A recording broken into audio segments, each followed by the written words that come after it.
Okay, so in stereotypical fashion, we are, and that thing just needs to close. Stereotypical fashion, I am, not ready. How choppy is? Yeah. How choppy is the video? I mean, it seems fine for me. I haven't pulled up the YouTube feed yet. No. Well, I was hoping to. But you aren't streaming yet, are you? Oh yeah, are you? no. Or are you? Okay. Yeah. Hi. Hello. So Yeah, I'm trying. I didn't realize. I'm trying to refine the process of the stream. But that means that the little trial and error bit is maybe not the greatest of ideas. It's strange. I got this audio input capture. I'm not sure. I need to read the frickin' rules, directions to OBS. There kind of aren't directions. You just kind of jump in and start tearing it up. Web tutorials and that's the best that you've got is other people that have used it. I'm sure. Yeah. It sounds fun. I like it. Let's do this. I just wonder because I've got audio input capture, and I've got the mic auxiliary capture, and they both are pinging. The question is, which one is actually being piped to YouTube? I don't know. We need to do a trial and error. I was going to say we need to play with that at some point and just figure it out. Yeah, because essentially that's. I mean, shouldn't be too hard to test that. No. Well, what's going there and whatnot, but yeah, I don't know. We'll figure it out. It looks like your setup is you've gotten it pretty good. Yeah, you liking that? I was going to say, we were messing with it the other day, and then I was looking at that thing I had on the floor, and went ahead and wrapped it around the background. Oh, to give that I see that now. Lighting, yeah. So if you go up, you can actually see it even farther wrapped around there. Yeah. But yeah, so you have like a whole right backdrop thing going on. Nice. It's just, yeah. Adds a little bit of depth to it. So I ordered... And I think now... that makes it disappear, or makes my hair not disappear into the brown background as well. But. You may be the only person to notice that. But I commend you on it. I have to press and hold to record. I commend you on it, Chris. We're live streaming now. Right? Yeah. Live streaming with Chris Williams. Jump on to that. Okay. Okay. Yay. But yeah. So no, it's been. Go on, please. Well, I was going to say it's been an interesting day for me. It's USB cables. Okay. Yeah. Woke up early. I didn't sleep for shit last night. It was just no good at all. Subconsciously, I was nervous about the appointment this morning. Yep. Didn't want to oversleep, didn't want to miss it, didn't want to get bad news. Lots of things. I was excited about getting the cast off. Just any number of things, and that was probably why I didn't sleep very well. It was about 3:00 in the morning. I was like, oh, and then I was like, I got to go back to sleep now. And then the cat, at one point, walked across my arm. Oh, which was the broken arm? Not cool. Yeah, woke up pretty quick for that one and tossed the cat across the room. It was fun. They're made for good times. They're definitely made for that. Yes. So yeah, didn't sleep very well, but then woke up in plenty of time. Got there. They took off the cast. And now I've got a brace here. Is it a black cast? No, it's just a wrist brace. Now it's just a wrist. That's it. So I can take this off, take a shower. I have more freedom with it now. basically they said, we want you to sleep in the brace. We want you to, anytime you're up and about, moving and whatnot, you should probably be wearing that brace, for the next couple weeks. Yeah. But if you're sitting watching TV and it's annoying you and you're not going to be, doing anything, take that bad boy off. Give it some air. Let it breathe. It's like, yes, that's what I want here. How long had you had the cast on? Since the 20th, August 20th was surgery, and a few days before that. Just for people that may not have seen that, because we talked about this like a very small portion of this in one of the previous streams. Yeah. What happened? I am 34 years old and took it upon myself to take my 10-year-old to a skate park. I don't ride a skateboard because I don't want to leave the ground. I have no desire to leave the ground. So I rode a ripstick, and I'm pretty good on it, I'd like to think. I was roaming all over the place. I was, going up and down stuff, no problem. And I got to the end of the day, was getting pretty tired, figured I'll do one more, and then we'll head out. We'll go home. It'll be good. That last one, I went down on. And that one last one. That last one. And so instead of going home, I made a detour to the hospital for the rest of the day. They reset it, put it into just a splint, basically, a makeshift cast, more or less. And that was on the 15th. And then 5 days later, on the 20th, I had surgery. They had originally said on the 17th that I was probably going to need surgery. And so basically almost a full week in the makeshift cast, sling thing. That one went up to the elbow right about here to keep everything from, rotating, I'd say. So that one I was so happy to get off. Yeah. Because the next one came to, right about there-ish, where this wrapping is. Basically, that wrapping is just to cover up a little bit when they took out the stitches today. This guy botched my stitches. I mean, they were ugly. Really? I'll have to send you pictures. Well, it was, well, of course. Half of them were embedded. Like, she had to go digging to get these things out. So that wasn't pleasant. Yeah, almost passed out. Really? Oh, yeah, no. I'm not great with blood. And sustained pain starts to get me going. I was wearing the mask. The room was kind of hot to begin with, so it just all started to go. She was like, "Do we need to take a break?" I was like, "No, finish it. I'll be here. I'd rather not think about it anymore. Just get in there and get it done." Continue. I will ask questions here in a moment. Okay. So anywho, got through all that. She they cut off the thing. The cast. She started cutting up. She started cutting off the cast. Yeah, it's right. Arm. It's gone. Yeah, it's gone. They cut it off. So yeah. It was good. Other than finding that the stitches were pretty botched. And so part of that, I'm like, they weren't installed great to begin with. And the other part, I'm like, well, maybe they looked a little better before, and something I did, sunk it in, because it's been in there for, almost a full month of, those stitches have been in my skin. They more or less healed into my arm. Well, yeah, right. And then subsequently yanked out. Did she mention that might happen, or was she like, ooh?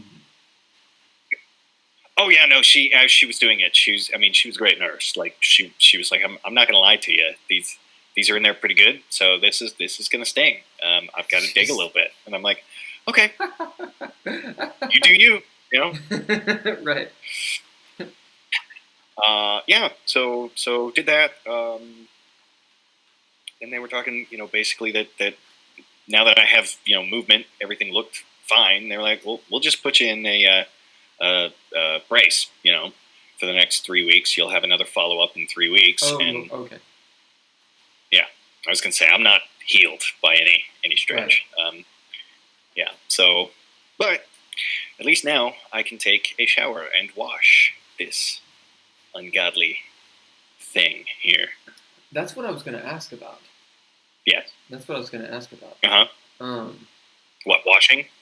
And well, yeah. How or if I did over the course of the last month? Yeah. So basically it was about a week. More or less, long story short, I haven't gone anywhere or done anything much in a month. And so, me at my house, I haven't really accumulated too much other than dead skin, is really what I would say. And I say that because we'll get there.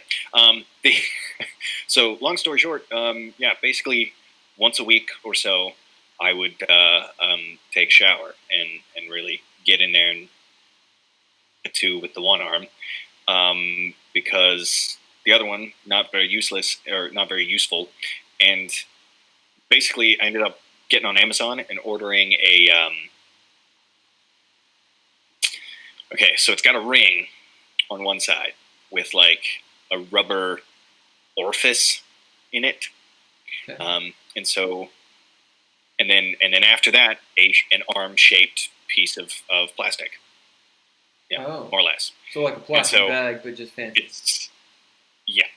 Essentially, it's a plastic bag for your arm that has a rubber seal around your arm. So you were told not to get that cast wet. Not at all. If you can avoid it, don't get it wet. Okay. And that's not necessarily for integrity's sake or anything other than cleanliness. Yeah. I mean, because you can't get it off. You can't take it off. You can't dry it. You can't do anything. You're just sitting there in wet stuff on your, a week ago or so open wound. Just chafing and wrinkly skin and hell. So wetness was my enemy over the past month, which is the main reason that I didn't go outside at all. Yeah. Because having extra fabric on that meant sweat. Right. In the heat. So I avoided it like the plague. Wow. But yeah, so that led to a section of my arm up to that, rubber orifice that just wasn't getting clean. I don't know what else to call it. It's a rubber sphincter. I mean, you need help getting the thing on there because maybe you have to spread it out so you can shove your arm in there. It's oh yeah, it's very graphic. The worst words you could possibly use. How about aperture? Oh no. Nope. Mouth. You gotta go with orifice or sphincter. Opening. That's it. These are your two options. Entrance. How about sphincter? Hole? Nope. Just made this rubber orifice sphincter swallow my entire arm. Demonetized. I fisted it, man. It was, right there. Yeah. So, I'm pretty sure I have to put an age restriction on it. I'm pretty sure I have to put an age restriction on it now. If you didn't before, now you do. Well, cursing is actually fine. Profanity and whatnot. You have to say it's not for kids. It's not made for kids.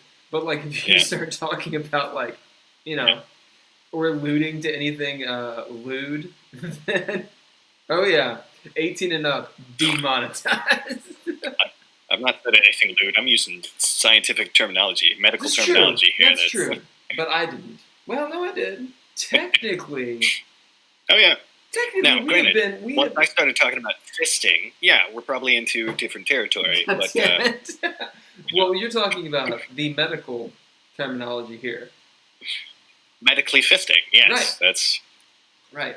A thing that my doctor does all the time. Putting your fist into this orifice protector. So, anywho, basically, So everything else was clean, once a week, pretty thoroughly. But the hand and the lower arm just couldn't do anything with. So I may, in fact, tonight take a nice shower and just wash the hell out of everything. Yeah. Over there. So yeah. No, it was good to actually see my arm again. It is tiny. So, actually, these are a couple of things I do want to actually talk about.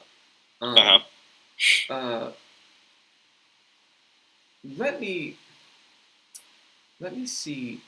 I have a couple notes that I've been writing down because I wanted us to actually kind of stay ish on topic today. How dare you? What's the word? Endeavor? No. Experience. Right. Experience. Okay. So, I've never broken. I've broken some bones, but I've never broken like a large bone, like my arm, my leg. You've done metatarsals and whatnot. You smart person. Yes, I've done my feet. Okay. Those. Yeah. I think those are tarsals. Yeah, tarsals are your feet. Okay. And carpals are your hands. There you go. Or phalanges. I think actually your those digits are interchangeable for different. I think the whole finger, the digit would be a flange. Yeah, and I think it's also a digit for your feet. Yeah, I think flange is interchangeable for fingers and toes, more or less. I used to be good at anatomy. Thanks to the entire appendage, I could be completely wrong. I don't know. So my mom was a nurse, also, by the way. So this is where a lot of my background, knowledge comes from. If that's when something goes wrong, medically speaking, that's where calmness comes from. Because my mom, being a nurse, didn't want to take us to the hospital if she could fix it herself. Right. And so the only broken bone I've had up to this point was a potential broken thumb, which she just put a splint on herself, made out of popsicles and tape, popsicle sticks and tape, and that's where I was for a while. How's that thumb? Is it good? It works, yeah. I mean, so it either didn't break or it healed, well enough. Well, I mean, we sort of poo-poo on that kind of stuff, but, just running to the doctor for various things, it's pretty new, And expensive. Right. So this is one of the things I wanted to talk about. I wanted to talk about your experience, and this is I'm not trying to dog anyone here. I'm wondering, because I've been to the hospital. I have my own stories of some surgery and that kind of stuff. But during this time of the Rona, I think it's pretty interesting, and during the election year and all that crap. So I want to know about your experience in the hospital, afterwards, your thoughts and whatnot. But then, or actually before any of that, what is your experience in breaking this bone? So it's your radial. Yeah, it was radial. It's right here, right? That one. It's hard to. But yes, the one that is closest to here, to your thumb. Of the two bones there, radius and. Was it like the radial epicondyle or something, like this little bump here? It was, from what I gathered, it was like a chunk, basically right up next to the socket itself. Okay, but you didn't bust any carpals or anything, like in the middle. No, it was just the radial. I'm pretty sure that's a fairly common break. And so, if I'm not mistaken, the surgeon said that I put a lot of energy into the break. So I was pretty proud of that one. And that was why I needed surgery, because the break went into the joint itself. It was, they said, you're young, so we could splint it up, and they did a pretty good job settling, setting everything, and you can take your chances with that, but we can almost guarantee arthritis in the future. And just in general, I think surgery is probably your better bet, just to make sure that we get everything solid and it doesn't move at all. Right. It's like, cool, I'm young enough, fix it so that it doesn't I'm too young to be dealing with just, crazy arthritis in like 2 years. Yeah, fuck that. So right off the bat, as far as the hospital goes, well, no. You wanted to go back.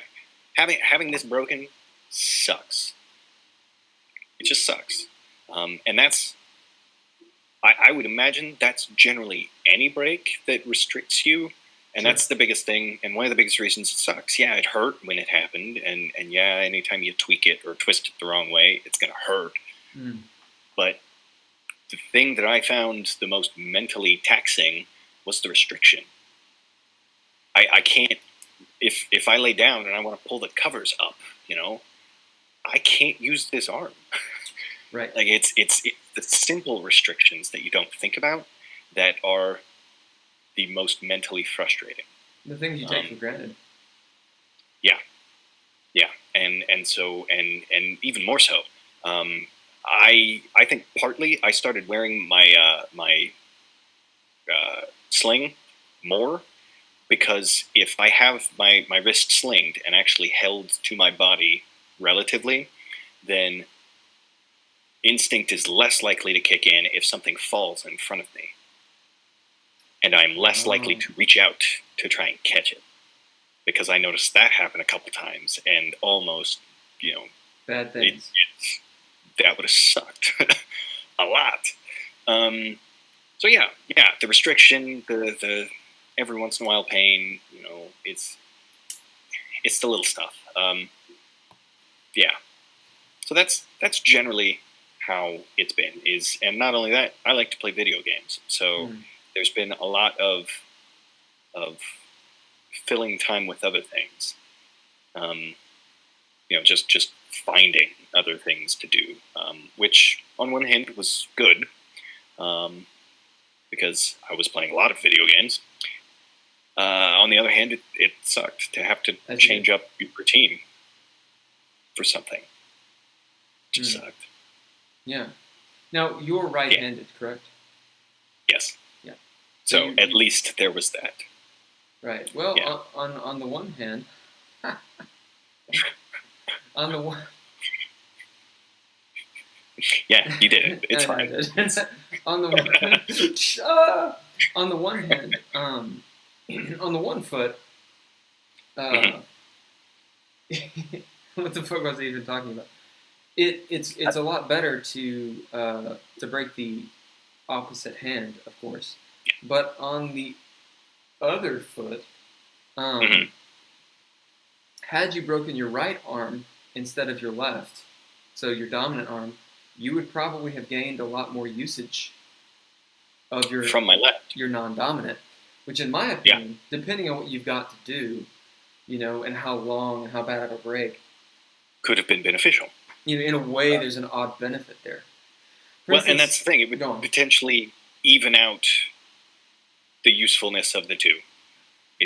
Or it would more closely, it would bring them closer together. Because I would have lost. At the very least, I would have had to taken a long time to fully recover. Yeah. All of my use here. While this one got better, and so in theory, they would meet somewhere closer to the middle. But no, I think it will ultimately be much better to continue having this and get this back to where it was, because it's fine. And not only that, I've gotten pretty damn good at one-handed stuff. You use your mouth a lot more though, so. Oh yeah, like holding stuff. A potential negative of in these times. I was FaceTiming with my mom the other day, and the kids were over, and one of them came up and asked for a snack, and it was something in a plastic wrapper, and she couldn't get it open. Yeah. And so while I'm on the call with my mom, I just opened the thing, and it was a clean open, no problem. And I'm like, all right, cool, here you go. And she's like, wow, I was like, oh, is that impressive? Like, I didn't even, I'm just doing that now because awesome. Life. Well, Well, yeah, that's the interesting thing. I dated a girl once. Just went on a couple dates with her, and she was this med student, and she wanted to be a surgeon. And this girl's a laser beam. Like she's all over. I have no doubt that she's like doing surgery right now. But yeah. one of the things that she was mentioning, she was like cutting up some vegetables, and I looked and I was like, "Are you?" I was like, "Are you left-handed?" And she was like, "Oh no." And I was like, "Oh, well, you're cutting with your left hand." She goes, "Oh Yeah. yeah, yeah. I try to do as many things as possible with my left hand that require fine motor skills." And I was like, "Really? Why?" Because, Because as a surgeon, apparently, you kind of have to be ambidextrous. yeah. And she's like, "Yeah, Because, you're like you don't want to be in somebody and be like, oh shit, I can't tie the fucking, whatever you yeah. need to tie." Because this hand is stupid. Yeah. Yeah. And so yeah, and she didn't break her arm to do it, but just that Yeah. idea of being very intense and serious about saying, okay, I'm going to eat with my left or with my right. Yeah. That's what I'm going to do. I Which, respect the hell out of that. well, yeah. Well, and that's something I'm going to have to do over the next month or so. Is concentrate on expanding what I can and can't do with my left hand. Mm. Now, at this point, it's a matter of, can I hold this pencil up? Yes, I can. Can I write with it? No, I couldn't do that before though. So, Right. and so really, it's just little things. How far can I rotate it right now before it's getting Sure. painful? How Sure. far can I move my thumb Can you before type the with it? muscle just won't do anything? Oh yeah. Typing is something I'll need to do. So you I'm can't not type doing it. that yet. Actually, I could probably. You probably finger or chicken. Yeah, I could actually probably. Well, yeah, I've been one finger pecking for a while now. Yeah. But no, it kind of looks like I could actually do that now. This new brace doesn't come up as much. It's not as obstructive to my finger movement. So even when I'm using it, I have a little bit more range of motion, which is good. I'm glad that it seems as though you got some pretty good news. Like you're not going to have another surgery, right? Oh no, yeah. That's no, good. At this point, it seems like we're still just kind of doing rest. Good. I mean, she, the doctor who came in and looked at everything today was just like, I think she looked at the old X-ray after I had asked her. I was like, if the brace isn't on, do I need to actively avoid bending my wrist? Like, do I need to still not be trying to? And she's like, I mean, you should be able to bend. I mean, you don't want to force it, obviously, but allowing it to naturally bend more, do that as much as you want. Well, yeah, it's probably. I mean, when you get into physical therapy, that's what they're going to do anyway. Exactly. They're going to be like, bend that, and you're like, no, yeah. Right. And that's kind of what I've been doing, like the whole time. Is as much movement as I've got, I'm doing this constantly, just to try and keep everything useful. Now, you'd said that your arm is quite thin. You said your arm is quite thin.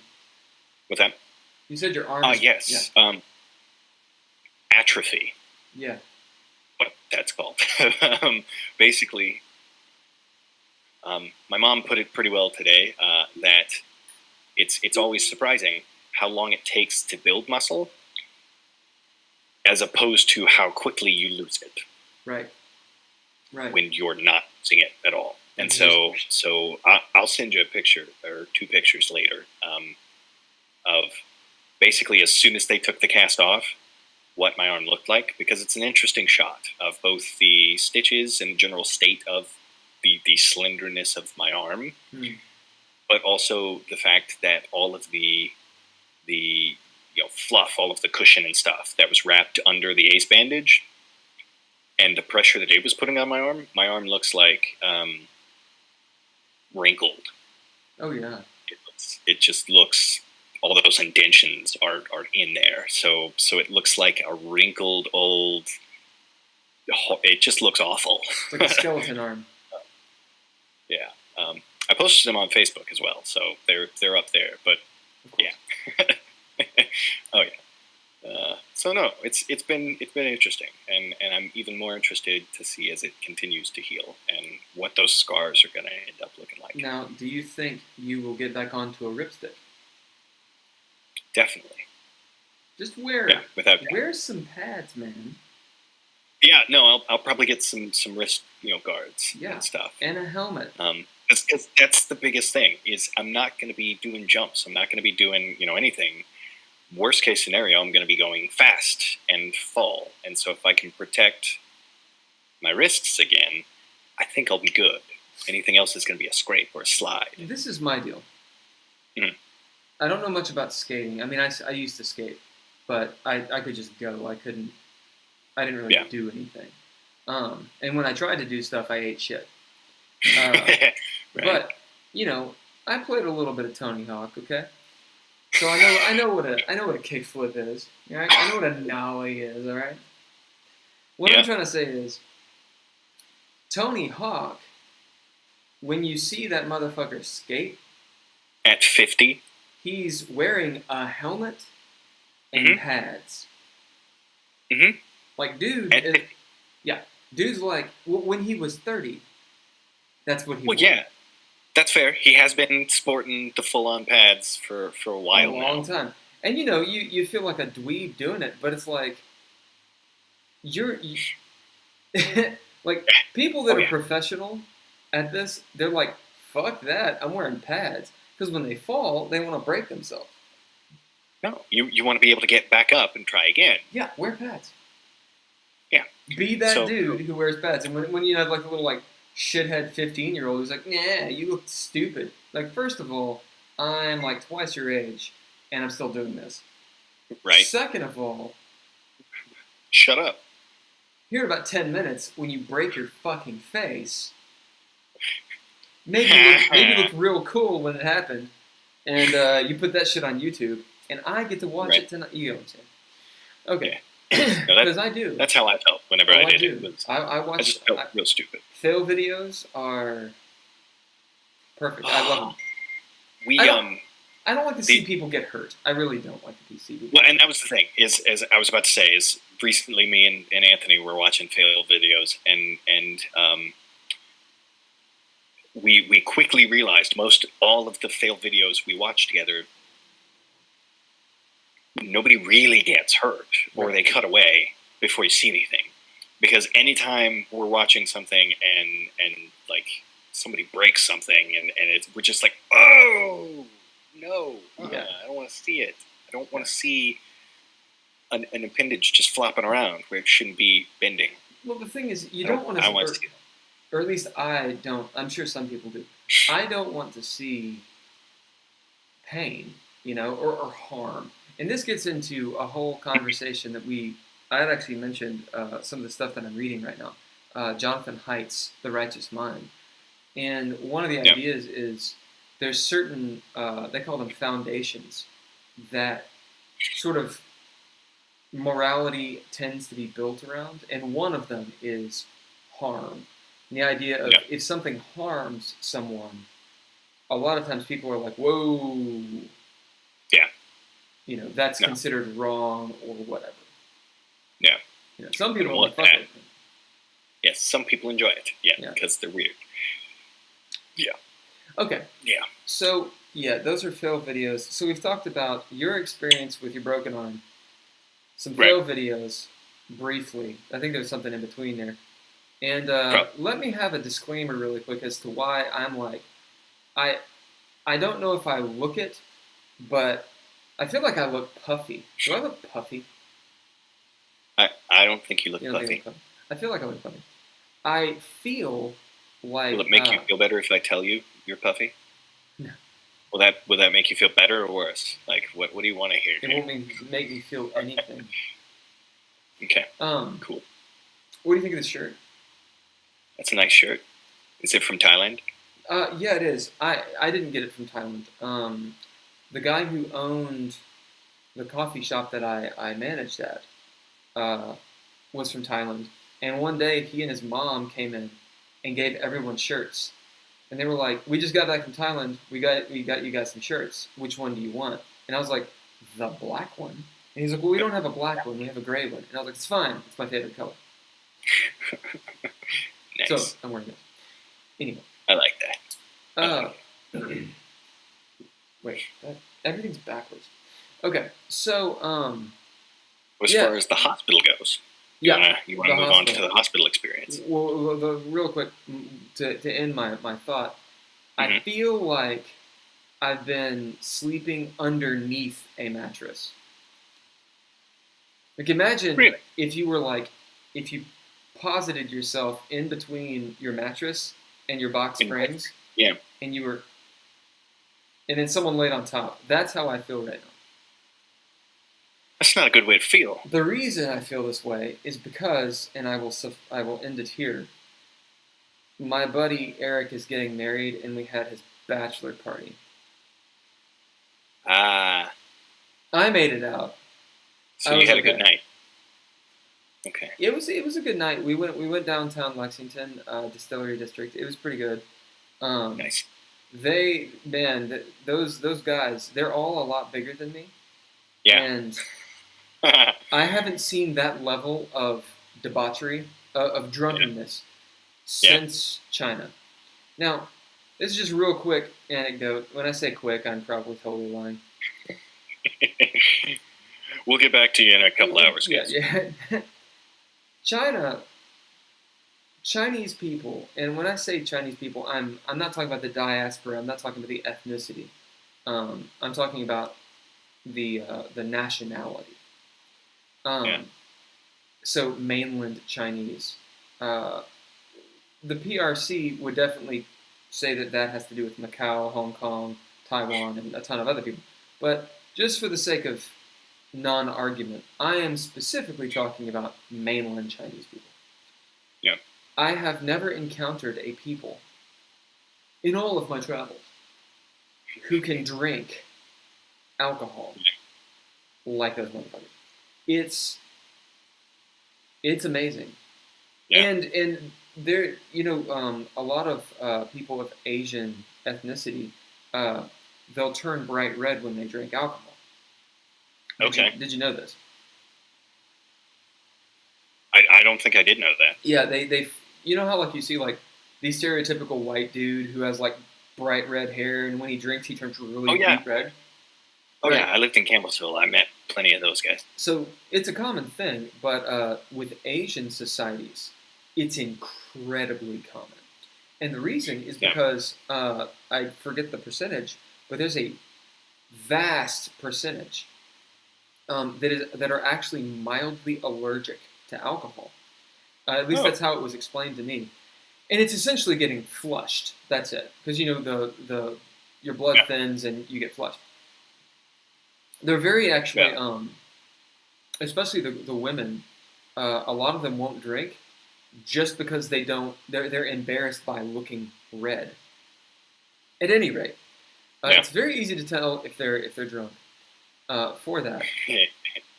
But they don't stop drinking. I've seen the thing where like, the Russian videos and stuff, and every so often in the States, where like someone's so drunk they're kind of walking backwards. Yeah. You know what I'm talking about? It's like the that thing. Yeah. That's like level 1 in China. It's on like a Chinese person, a Chinese man especially, will drink kind of until they're about to die. And their friends are dragging them down the street. I've never seen that anywhere else in the world. Anyway, last night I looked at these two dudes and I was like, "You're almost a level 1." I was gonna say, you fuckers are Chinese drunk here. I feel like there's like a group of Chinese guys that are like, There yet. They're almost there. You can still drink. Because once you get to the level of like doing the stutter step, I like that. Yeah. when you're doing the stutters, that's when the Chinese guys are like, oh, you need to stop drinking baijiu, white rice wine. You need to start on beer. Just, let's get another round with beer for this God, again. eat hot pot. Drink more of this. Fuck. Remember I told him once, I was like, I don't drink, which is a total lie, but I was like, I don't drink because I knew what it meant to drink. Yeah. And they're like, okay, here's a beer. And I was like, I don't drink. And they're like, this is water. this is not, this is different. Like, for real. Yeah. It's insane. Like, the drinking culture is they have a whole, everywhere does. But, like, Yeah. Asia, man, whew. Okay, that's my whole thing. Let me get some water. How dare you? If you will. Yeah. See, we've talked quite a bit about your initial experience with breaking your stuff. Talk about, like, maybe your live stream a little bit. Like, where are you in that? That we just promote yourself a little bit. Oh, okay. I could promote the lack of things. Basically, at this point, other things have been going on, and so I have amassed the materials. I've amassed, some stuff. But the problem that I'm having with a live streaming scenario is that my computer is 10 years old. It's a nice machine. I've got it upgraded. It will do pretty much everything that I want, and no problem. Problem is that it's 10 years old, and so the operating system won't go past Mac 10.13.6, I want to say. It's we looked at it the other day, but the processor will not allow me to go any farther than that, and not being able to go any farther than that will not allow me to run certain programs or upgrade certain other things, and yada yada yada. And so I've checked my upload streams, my download speeds, all that stuff, and everything looks about right, but the stuff I would want to live stream is gaming. And the second I start to run anything into this with the hardware that I've got, it just bogs everything down, and I start losing frames. And so, and that's just recording the stuff that is piped into the computer. And so I would imagine, at the very least, ultimately I need to try it sometime. Problem being that I would have to figure out a different scenario so that I could film myself and the stuff going in. So, long story short, any way you look at it, I think that the system itself can't handle all of the feeds and the streams and whatnot for streaming. So I'm still looking at recording video gameplay and my commentary and whatnot separately, uploading both and editing, which in theory would be something that would be a more daily thing, a couple times a week, rather than a streaming thing. But also I'm doing these, once a week with Will. And so that's been fun to do. And doing this is teaching me a lot of the things that the system can and can't do. Like, for instance, I wanted to use my cell phone as a webcam for the thing to get better video, but it didn't work. And every time we do try to plug it in, it bogs down the system, is my guess, and we get choppiness and distance between audio and all that. So, yeah, basically at this point, it seems like hardware is preventing, but I still need to do tests before I can say that with actual confidence that a streaming option isn't possible. Because I think the biggest issue is that I don't know whether or not I would be able to do a video feed of me while I were doing a video feed of whatever I was doing. So I still have questions. Until then, I'm enjoying these streams. They're fun. Well, that was actually one of the side questions or side topics I had. Mm-hmm. Did you talk about Google Meet and the workaround? Oh, no, I didn't mention that. So one of the problems that we were having whenever we were trying out that software was I was using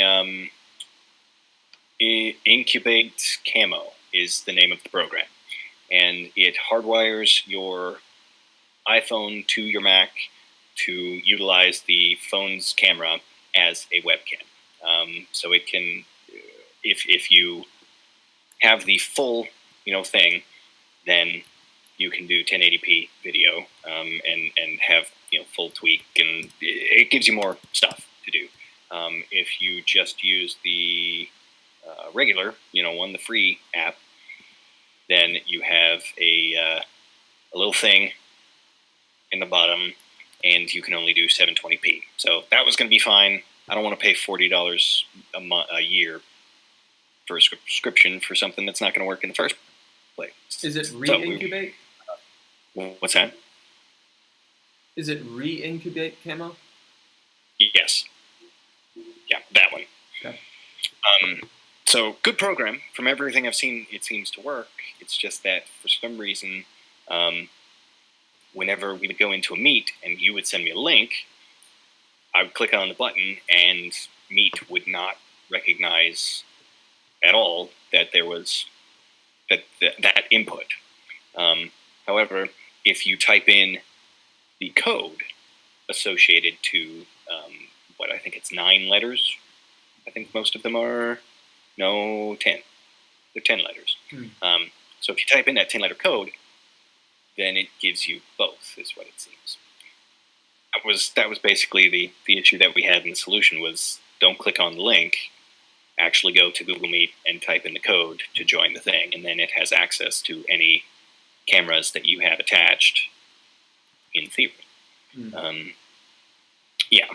So been going back and forth because ultimately speaking, every time we used that program, it was there was a significant lag between video and audio.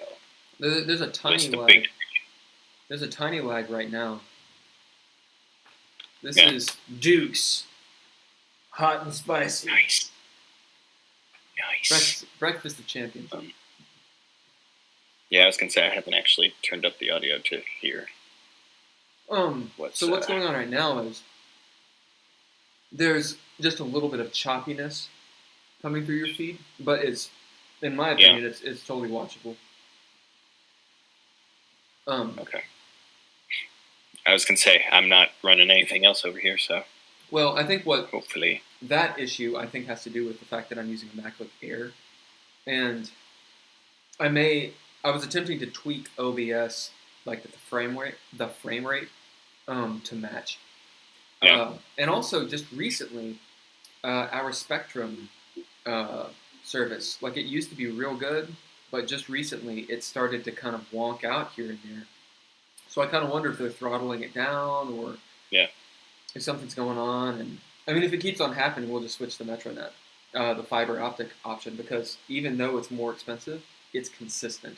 And that's my deal. I don't mind. I don't need to have like hundreds of thousands of megabits per second. Like the web page appears before I even think about it. I want consistency. I just need consistently to get to the page. No. So peripheral devices, we were experiencing a lot of lag because the bottleneck was those peripherals talking to each other. I'm pretty sure. I mean, that's kind of what I'm thinking as well, but in fact, if you can hardwire them, were you hardwired? Yeah, it's all hardwired. Well, it may just be the cable. If you're using like USB 2 versus 3.1, whatever. Which a 10-year-old computer, it's not crazy to think probably has USB 2. Yeah. Instead of 3. So, yeah. They may have had 3. I don't know when it came out. Yeah, I don't know. Anyway, so the code that Chris is talking about is in the meet.google.com / in that URL, the 10 digit, alphanumeric thing. That's what you put in, right? Yeah. Okay. Yeah, because as soon as you go to Google Meet, it'll say join meeting, and right next to that it'll have enter meeting code. But that's or only if URL. you're using the app, not a laptop. I've been going through browser. Oh. Here recently. Yeah. Oh, okay. Okay. Yeah, because whenever I would send the link through an app, then I would get both a link or just enter the code. Mm-hmm. And the code was in the link, but they would also have a separate thing that said, just enter these. You don't need the hyphens. Right. So you don't need the hyphens. Mm-mm. Okay. But you can also have them, and yeah. Well, the reason I want to clarify is, just as we were starting, I was looking up how to configure OBS in a better way, and the guy was using an older version. So, I'm sitting there like having to hunt for it, and I can't find the right tabs, and I'm like, look, I appreciate the video, but if you tell me, if I'm like frustrated and looking for an answer to something, a workaround, and someone's like, just go to the whatever tab, it's right there. If that tab isn't there, I wish that my superpower was to be able to punch someone as hard as I possibly could in the fucking Virtually. mouth. Wherever they are. Wherever in the... Oh my God. I feel good about this. My buddy's like, well, they did it for free. Go fuck yourself. Anyway. Tell people the right thing to fucking do.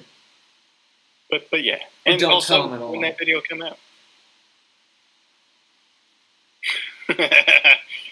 This you fading into obscurity. Right. Oh no. This is not a sexual reference, by the way. This is throwing dice. That's all that is? Yeah. Just so everyone knows.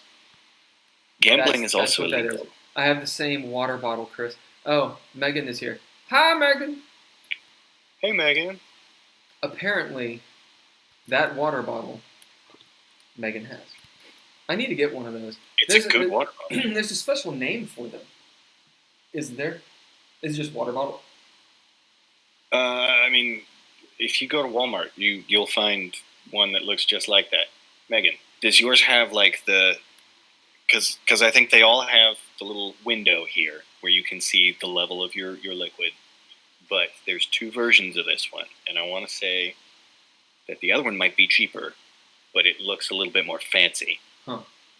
It's got a makeshift grip or something on one side. But they're both Gatorade brand. They're both... they have a little notch at the top, so you can hold it upside down. Oh, cool. And it won't spill, which is my favorite thing about it. If that spills, I will die.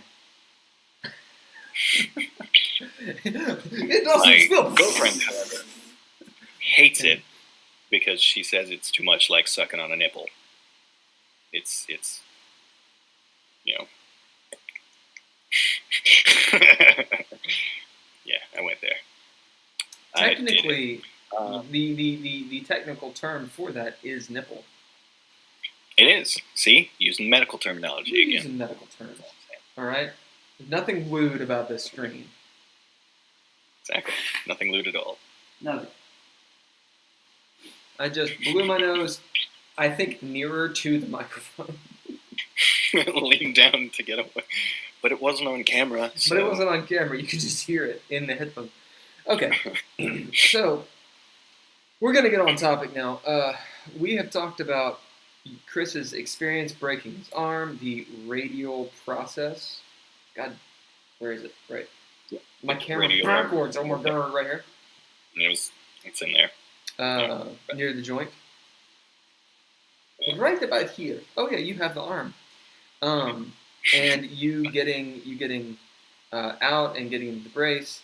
We talked about some fail videos and how we don't like to see people getting hurt, but we do like to see them fuck up. Talk about China and drinking. Mm-hmm. And then what were we just talking about? Some technology?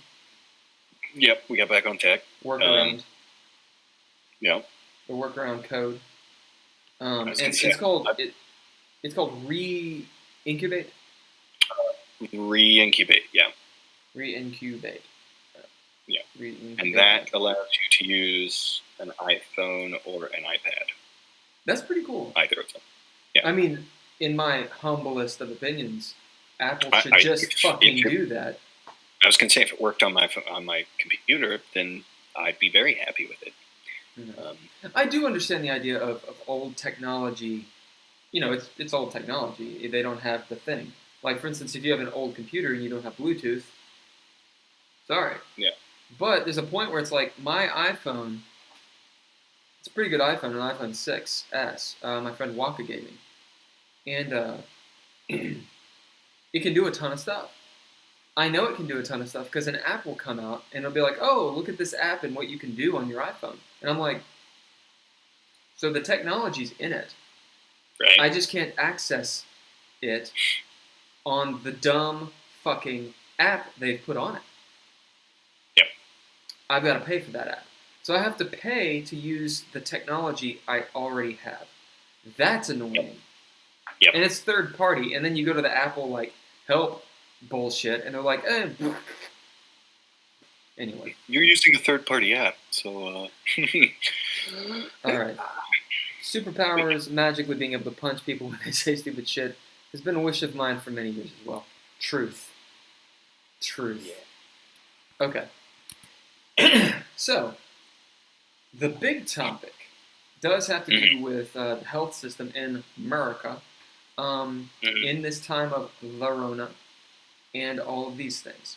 I have a little bit of an addendum story of my own after yours. So, what has been your experience going?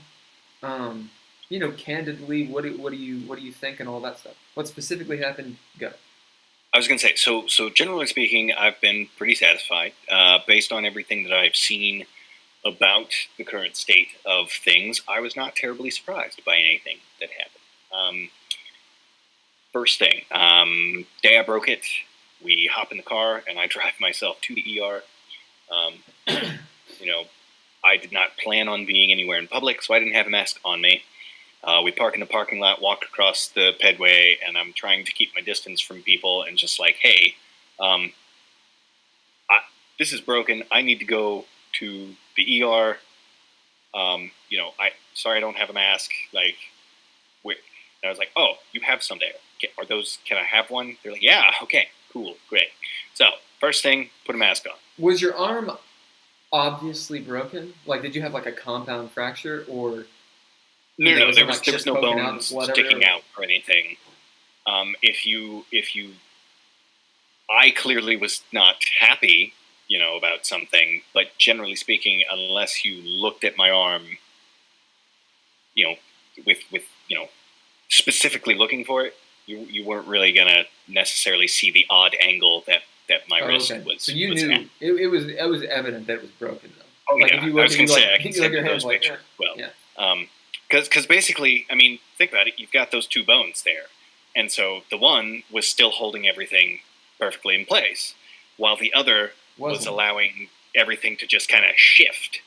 And so I saw the weird angle, but I don't know that it was immediately noticeable until I'm like, no, but seriously, it's broken. Look at it. Yeah. Like, oh, yeah, no, that's probably broken. That's so there's all that. And then once we finally get to the ER, I've got my 10-year-old with me. And so the first thing they say is, I mean, do you have somebody that can come get him? Do you have somewhere you can put him? I'm like, I'll work on that in a second. If you can, you know, help me get back there quicker, I'm going to go sit in the room or I'm going to go sit in the waiting area and try and find somewhere for my kid to be. Like, that's, I don't want him here any more than you want him here because this is where sick people come.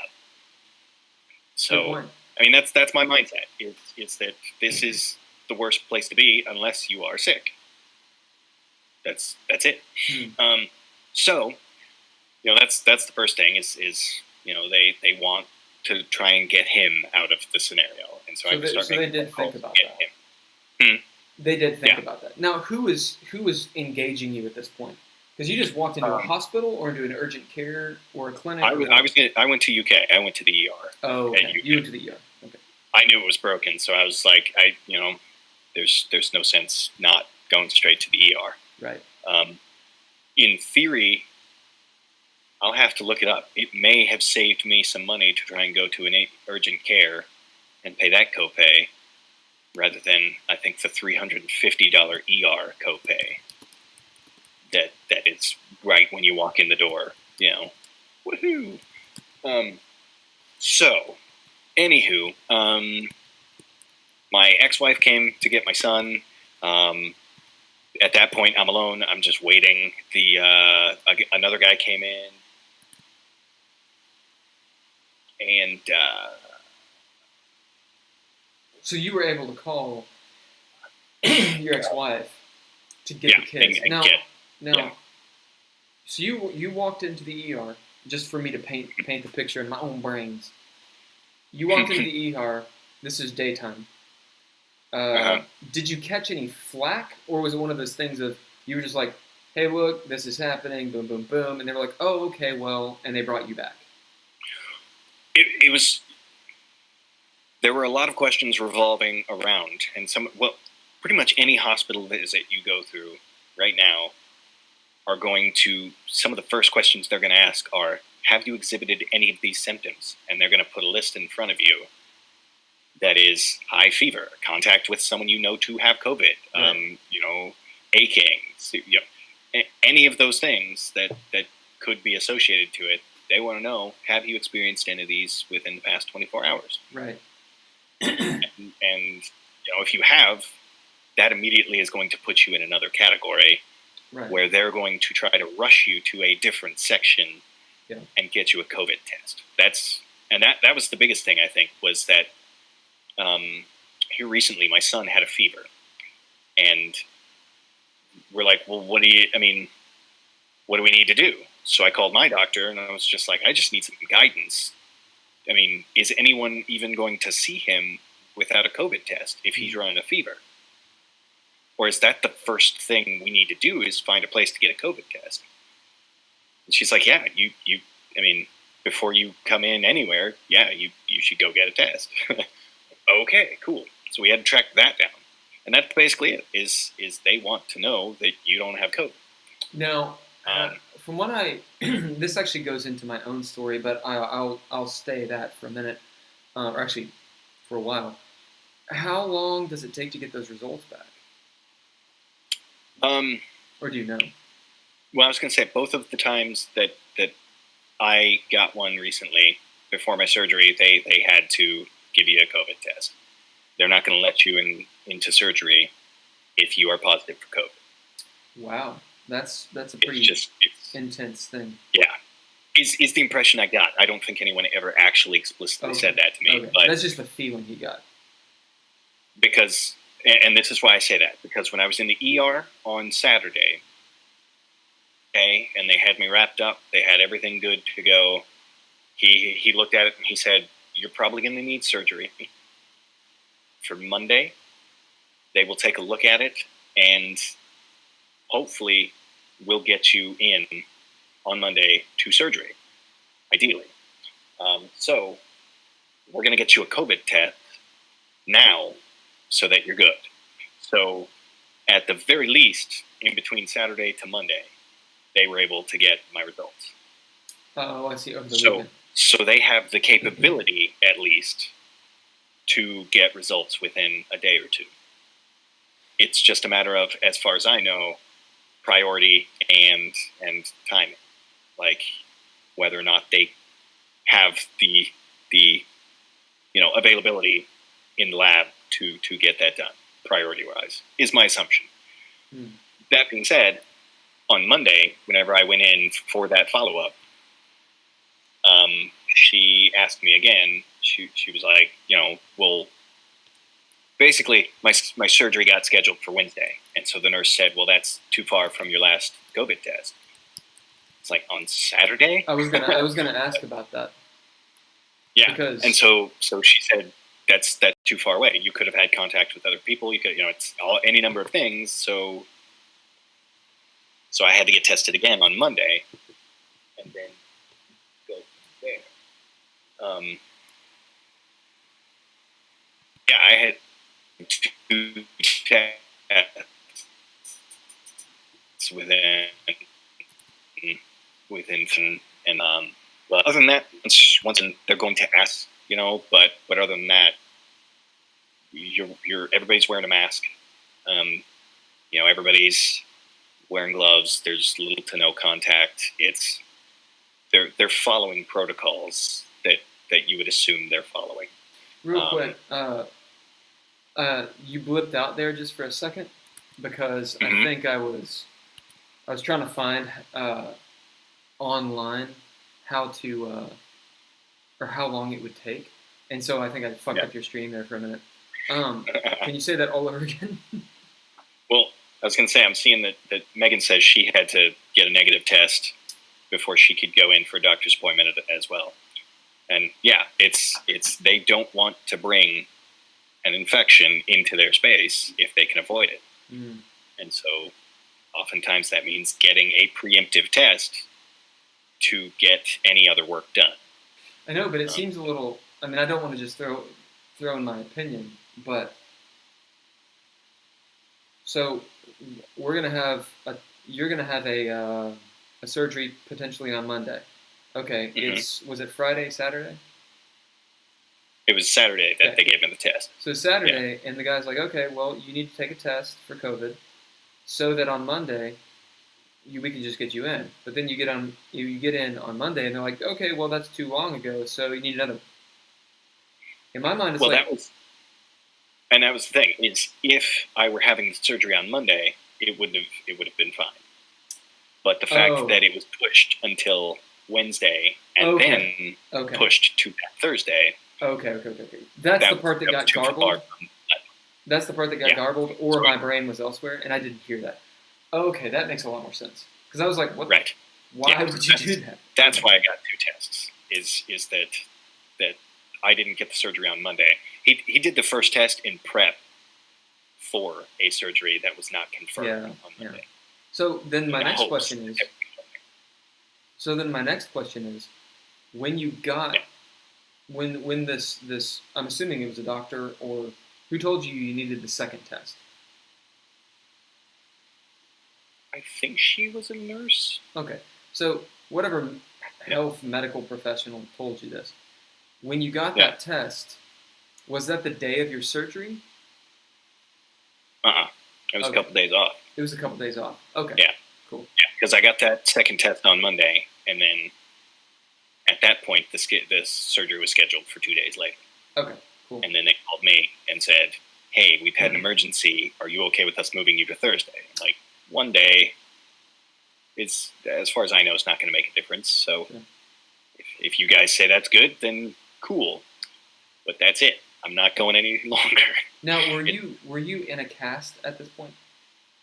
I don't know specifically what constitutes a cast in reference to what I had. You had something that was immobilizing your arm, though. Yeah. Okay. Because essentially they put more or less a paper mache type thing that quick dries in the form that you hold it. Yeah. Across the bottom here and all the way up the elbow. Yeah. I'm pretty sure that's considered a cast, because a cast is something that it's a mold, right, that immobilizes your arm. And so I think they were calling it a sling. Oh well. Sling cast. But, and that was the thing. So I don't know where the delineation between cast, when a sling becomes a cast, and how much of your arm has to be surrounded in a hard casing for it to be a cast. Like, I don't know. I have no idea.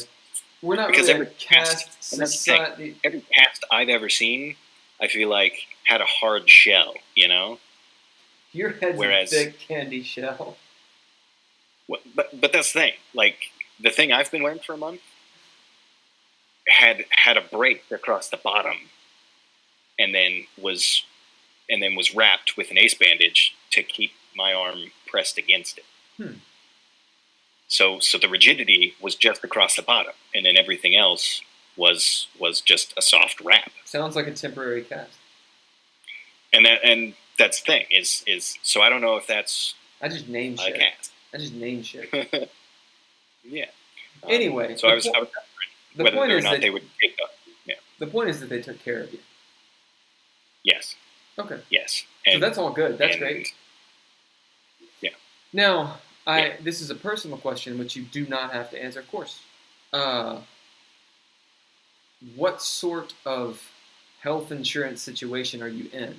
Are you in the sort that has like, you're totally good, you have good insurance, you have the shit level insurance, you have no insurance, like? My place of business has pretty good insurance as far as I know. So you get it through work. Yeah, I was gonna say it's through work, and it's it's not the best insurance ever, but it's work insurance. It's good enough. Yeah, because that matters, like that idea of you go in and if you have no insurance, you go to the ER versus you are on the dole and whatever. What is it, Medicaid, I think, or you have private insurance or whatever. I'm sure that is a different thing. In my own experience, that definitely came up, but we'll get to that later. So continue. Well, and that's the thing is basically that pretty much because since then I have only been back today. I've basically just kind of sat on it. I was scheduled to go back last Friday, but I realized after all of that appointment had been made and everything that I had the kids that day, and Bonnie also works. And so, once again, you don't want to take the kids to the hospital with you. They frown on added guests in the hospital at this point. And so I'm sure there are people who are in a scenario where there is no other option, that they will just turn the other way. But, you're also putting your kids at that risk. So if you can't avoid it, I suggest not. I don't have kids, so that's a conversation that, I think. Basically, is that unless you have kids, you don't have to worry about that. What I mean is, I think I don't have to worry about it. That's a perfect way of saying it. The way I do, I have nephews and nieces, but it's not the same. And I think about it in more of a, I guess, theoretical fashion. Real quick, let me jump on this chat real quick. Hey, BJ. I had to send my doctor's negative COVID test to be able to make an in-office appointment at all. That's what Megan said. She says the difference is a plaster cast versus a fiberglass cast. Okay. BJ says maybe we can try it OBS, muxing multiple streams for energy formats like this.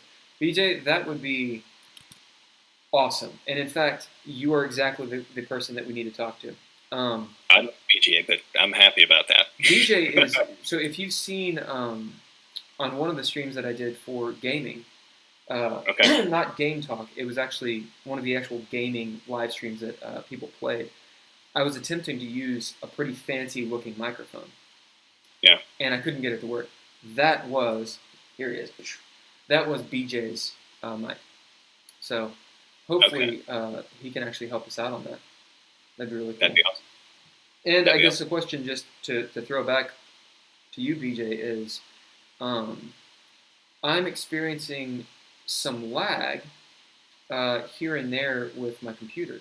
And I think it's because it's a MacBook Air and just doesn't have the resources to run OBS, Google Meet in a browser, and the browser itself, and the YouTube browser that you have to use to stream. Chris and I tried to use Zoom instead of Google Meet, and it just wouldn't.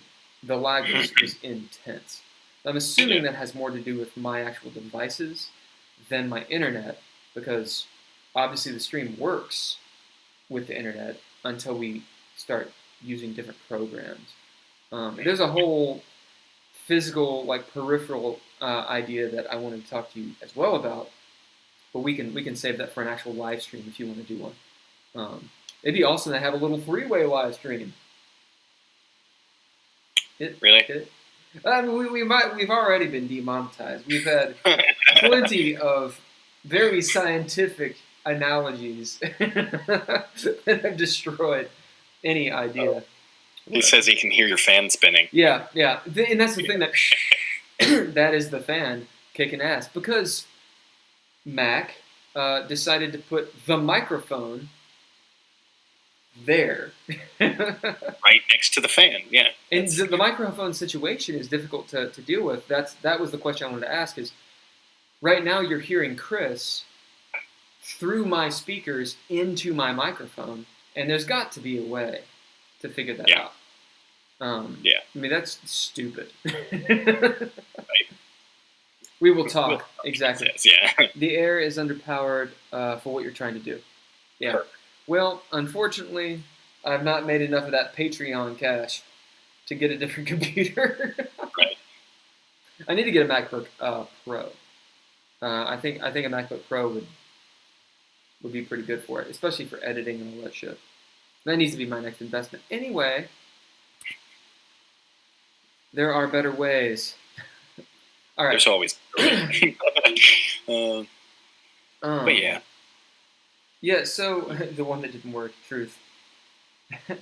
Yeah, I can pull that. Man, I almost launched that thing into the abyss, because I can go to the abyss. Little Shadowlands reference there for Megan. Anyway, so yeah, back into health and having kids.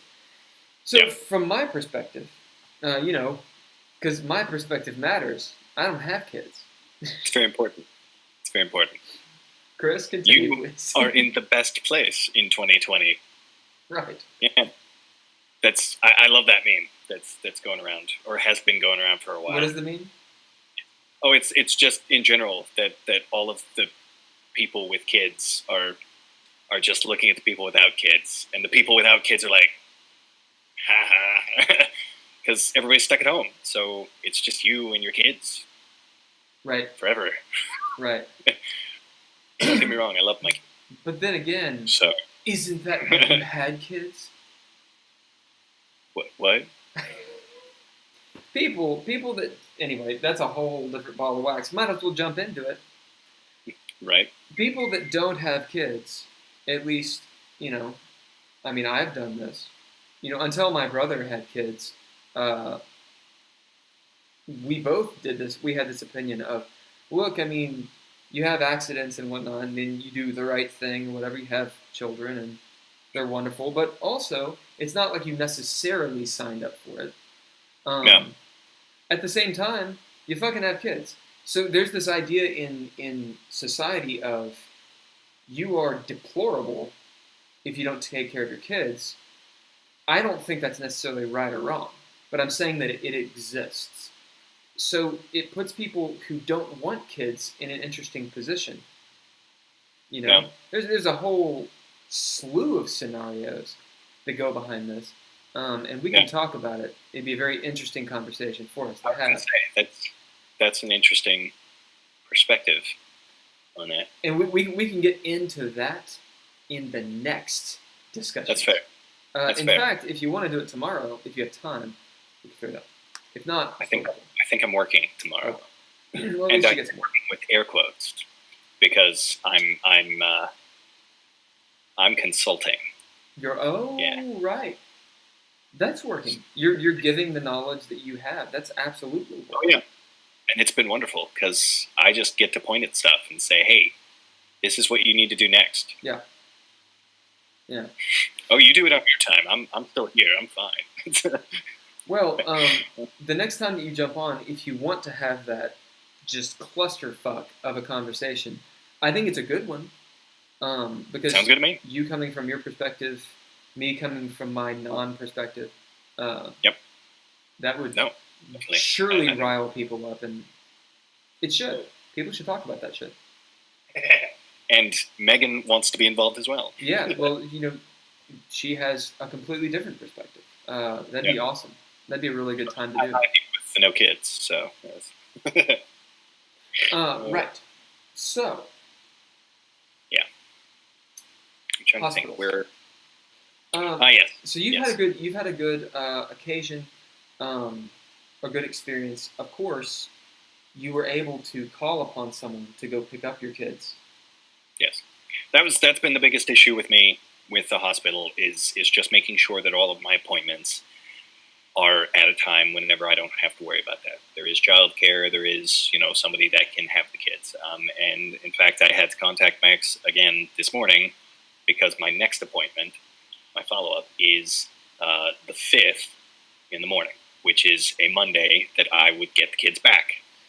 And so I just went ahead and texted her and like, hey, can you keep them, further into that morning? I've got an appointment that morning when they're on a break on, that at lunch, or I can, pick them up later.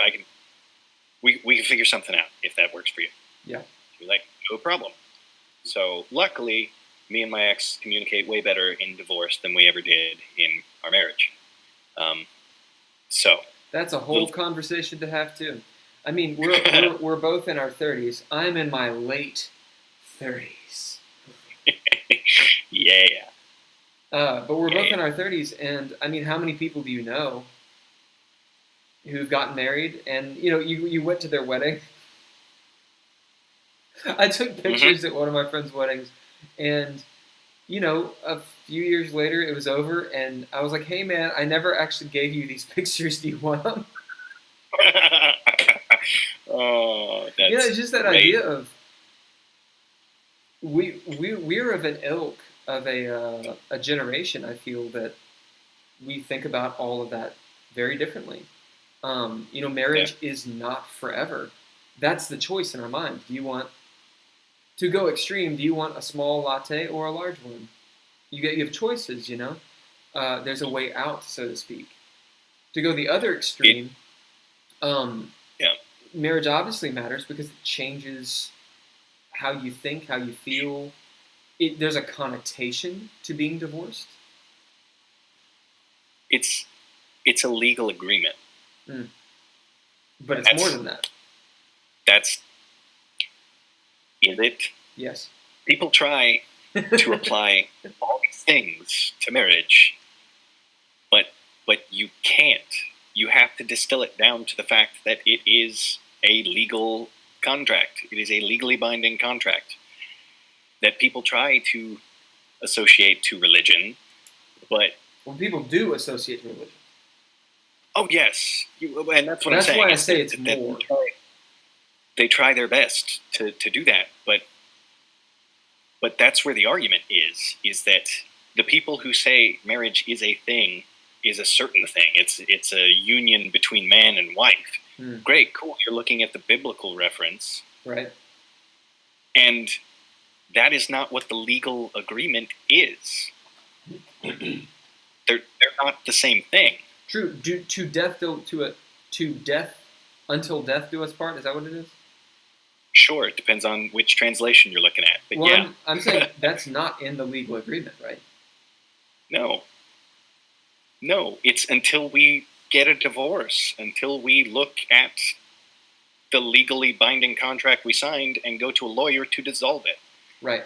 That the agreement is you're saying it's going to be forever, but unless you have the religious background to attach to it, you're signing a legal contract that says you have to split up all your stuff if it doesn't work out.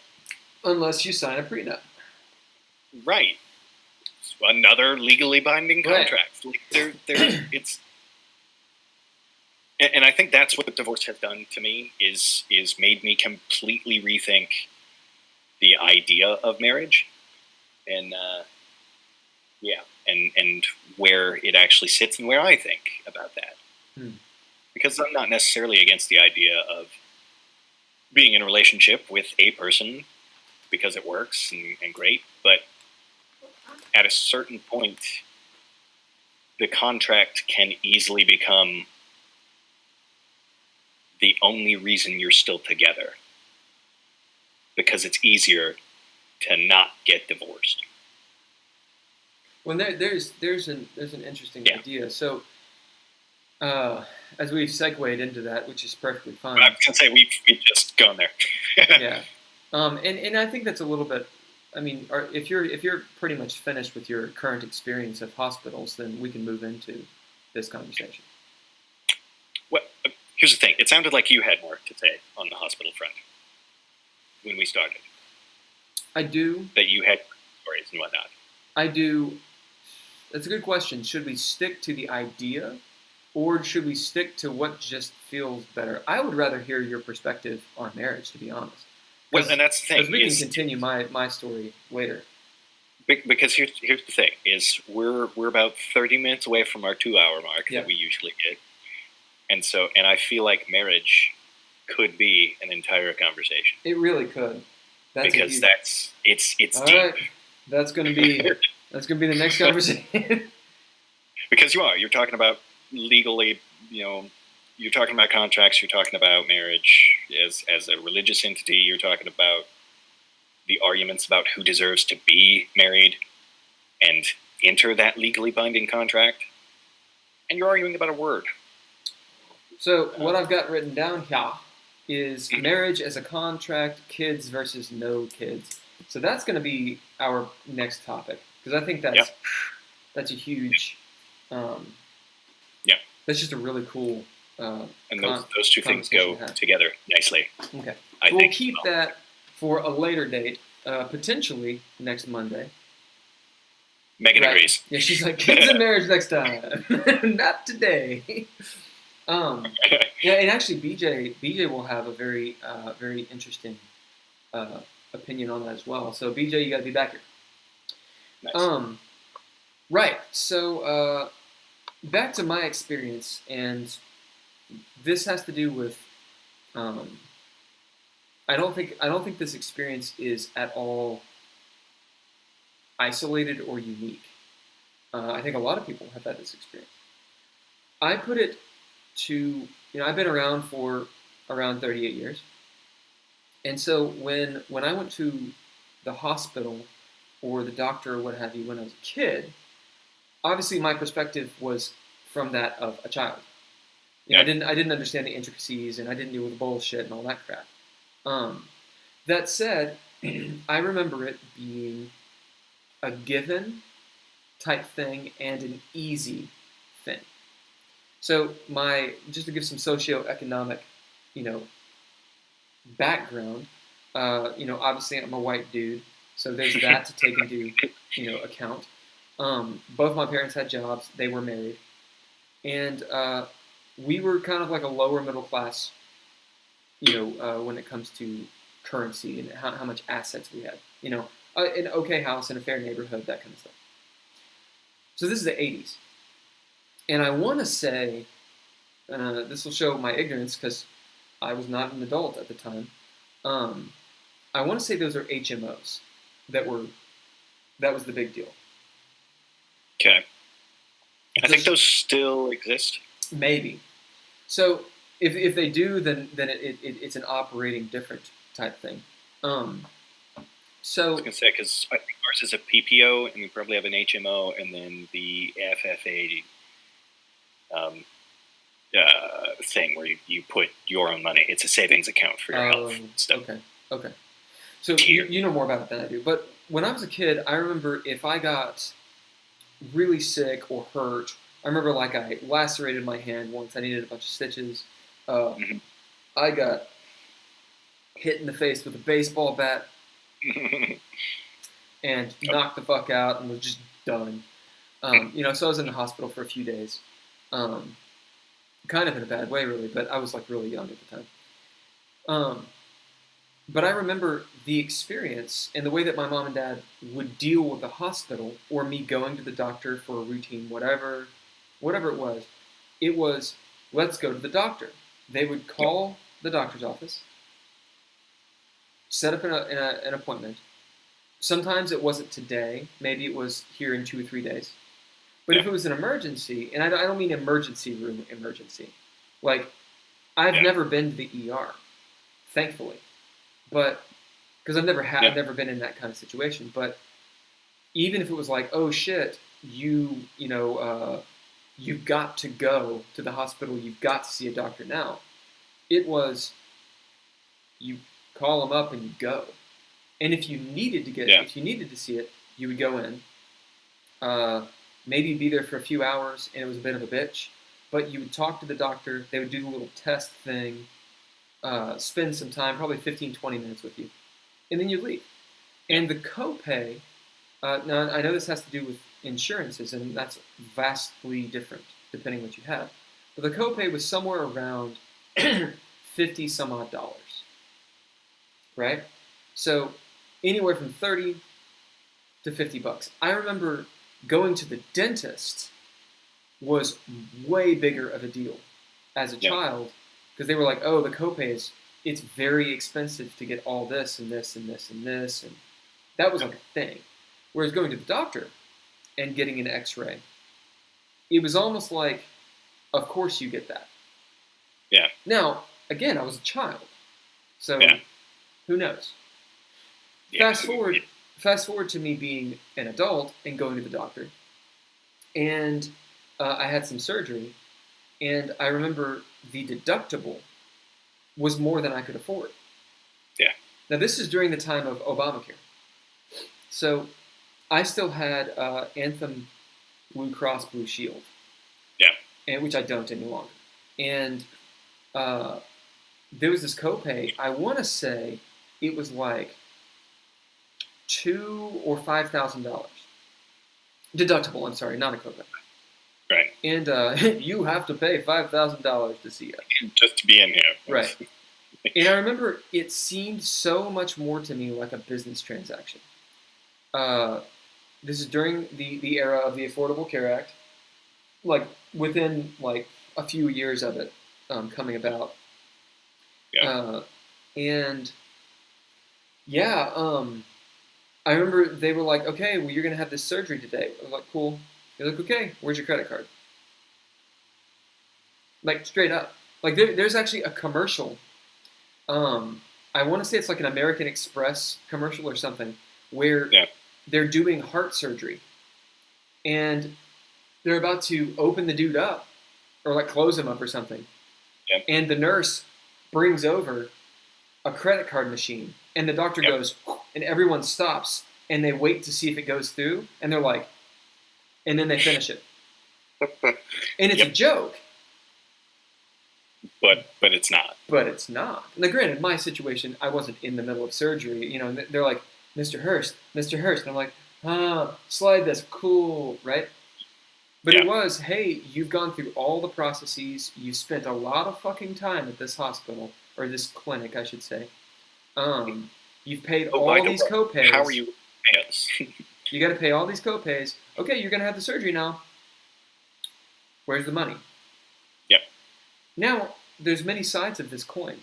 It's not a coin. It's like a die. A multi-sided die. You know, they have to get paid. There's the doctors. There's the insurance. There's the person. But the long and the short of it is, one of my good friends, who was the drummer in my last band, Penguin. Look up the band Penguin. Penguin is on YouTube. Anyway, she is an Aussie, and she was the drummer. And she would make fun of me and my friend Jeff and just the American health system tons. Yeah. She was like, you guys are barbaric. And other Australians would be like, and Kiwis and shit, they'd be like, what? How does it work? I had Chinese students talk about them being a developed country, or a developing country, which is malarkey. They would guffaw. They were absolutely bamboozled when I described to them how our health system worked. Yeah. They were like, what, are you kidding?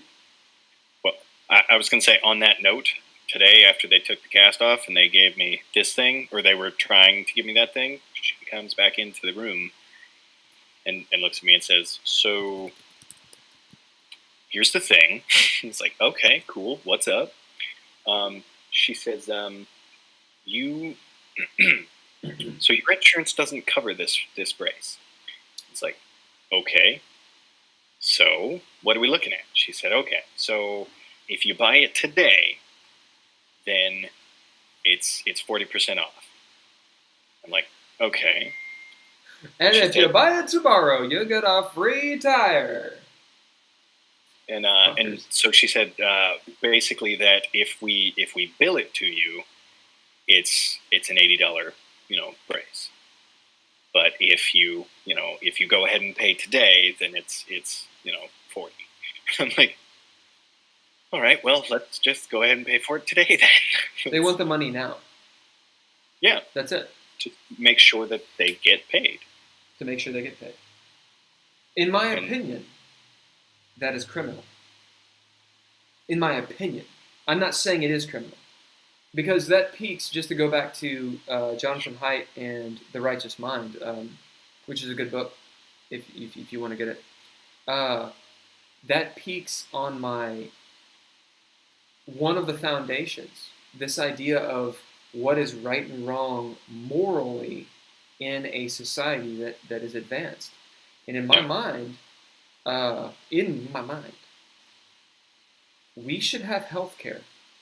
Yeah. It's insane to me that there are people in the world that are starving. Now, it's a much more complicated issue. I am not a tree hugger. I am not a liberal.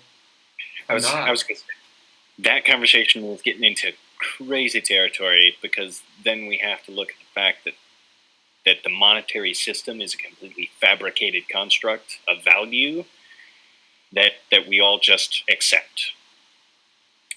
There is no inherent value in the monetation that we have derived. Well, especially now that it's not backed by anything.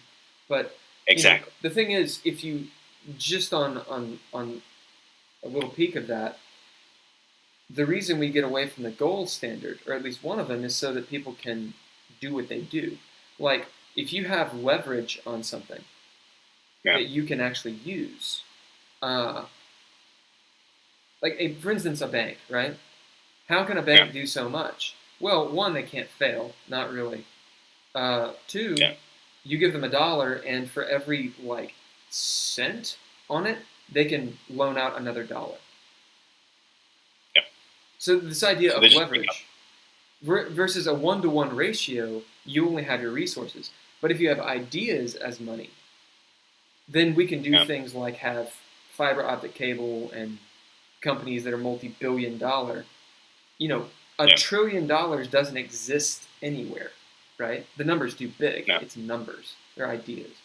So I understand. Exactly. I understand it's a complicated thing, but why do certain countries, or why do certain places have starving people? Why do certain places have no health insurance? Did you happen to read what Megan posted here? Let's go. That her insurance wouldn't cover a $35,000 procedure for her spinal cord implant, and then a week later, or they said that in a week they would take it out if she couldn't pay it. I'm like, what? That's ridiculous. Did they? Did they? I mean, what ended up? I'm interested, Megan. Is all I'm trying to say. That's terribly interesting to me that they would do that. Have you ever seen Repo Man? Wait, no, not Repo Man. There's two of them. The rock opera Repo. That's the one. And I think Repo Man, which was like an action. Yeah, I'm not talking about the action film. The rock opera. Yeah. Where he. I don't think I've ever seen it, but I know of it. It reminds me of. I didn't read very much of the series of the manga, but what is it? Battle Angel. I didn't see the movie either, but I've seen the anime. Battle Angel. Yeah. I enjoyed the movie a lot, but I want to see the sequel. Like it set up a sequel too much. Repo's a genetic opera. Yeah. That one. Yeah. Yeah, that's insanity. But there's that idea of, if you're owned, I mean, that's the whole plot of RoboCop. Yep. If you're owned in a certain way, then they can just kind of take the pieces back. This is corporate bullshit and all that stuff. Anyway, Yep. back to not theory, but what I actually experienced. Battle Angel Alita. Yeah. From what I understand, it got kind of weird. I didn't read the whole manga. Um, anyway, so that was back in Obamacare, and Yep. my mom helped me out, which is why I had the surgery. And mind you, it was not life threatening. I should frame it like that. It was not a life threatening surgery. Um, Yeah. anyway, to now. So back in like November of last year, no November of 2019, I got real sick. I was working at this bar, and the owner of the bar got super sick, like flu sick, and then we were sitting around each other all the time, so I got sick, and it seemed like everybody coming in was getting sick because it's flu season and all that stuff. Oddly enough, I'd had a flu shot, which they're not 100%, whatever. Well, when I went in, let me see, was it November? It wasn't November. I'm sorry. It was January. This happened in January of 2020.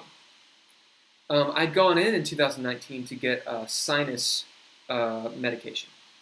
So in January, about a month and a half later, I'm like, man, I'm still dealing with this stuff, and I'm just like super tired, achy, flu symptoms, and everyone at the bar that worked there had gotten the same thing.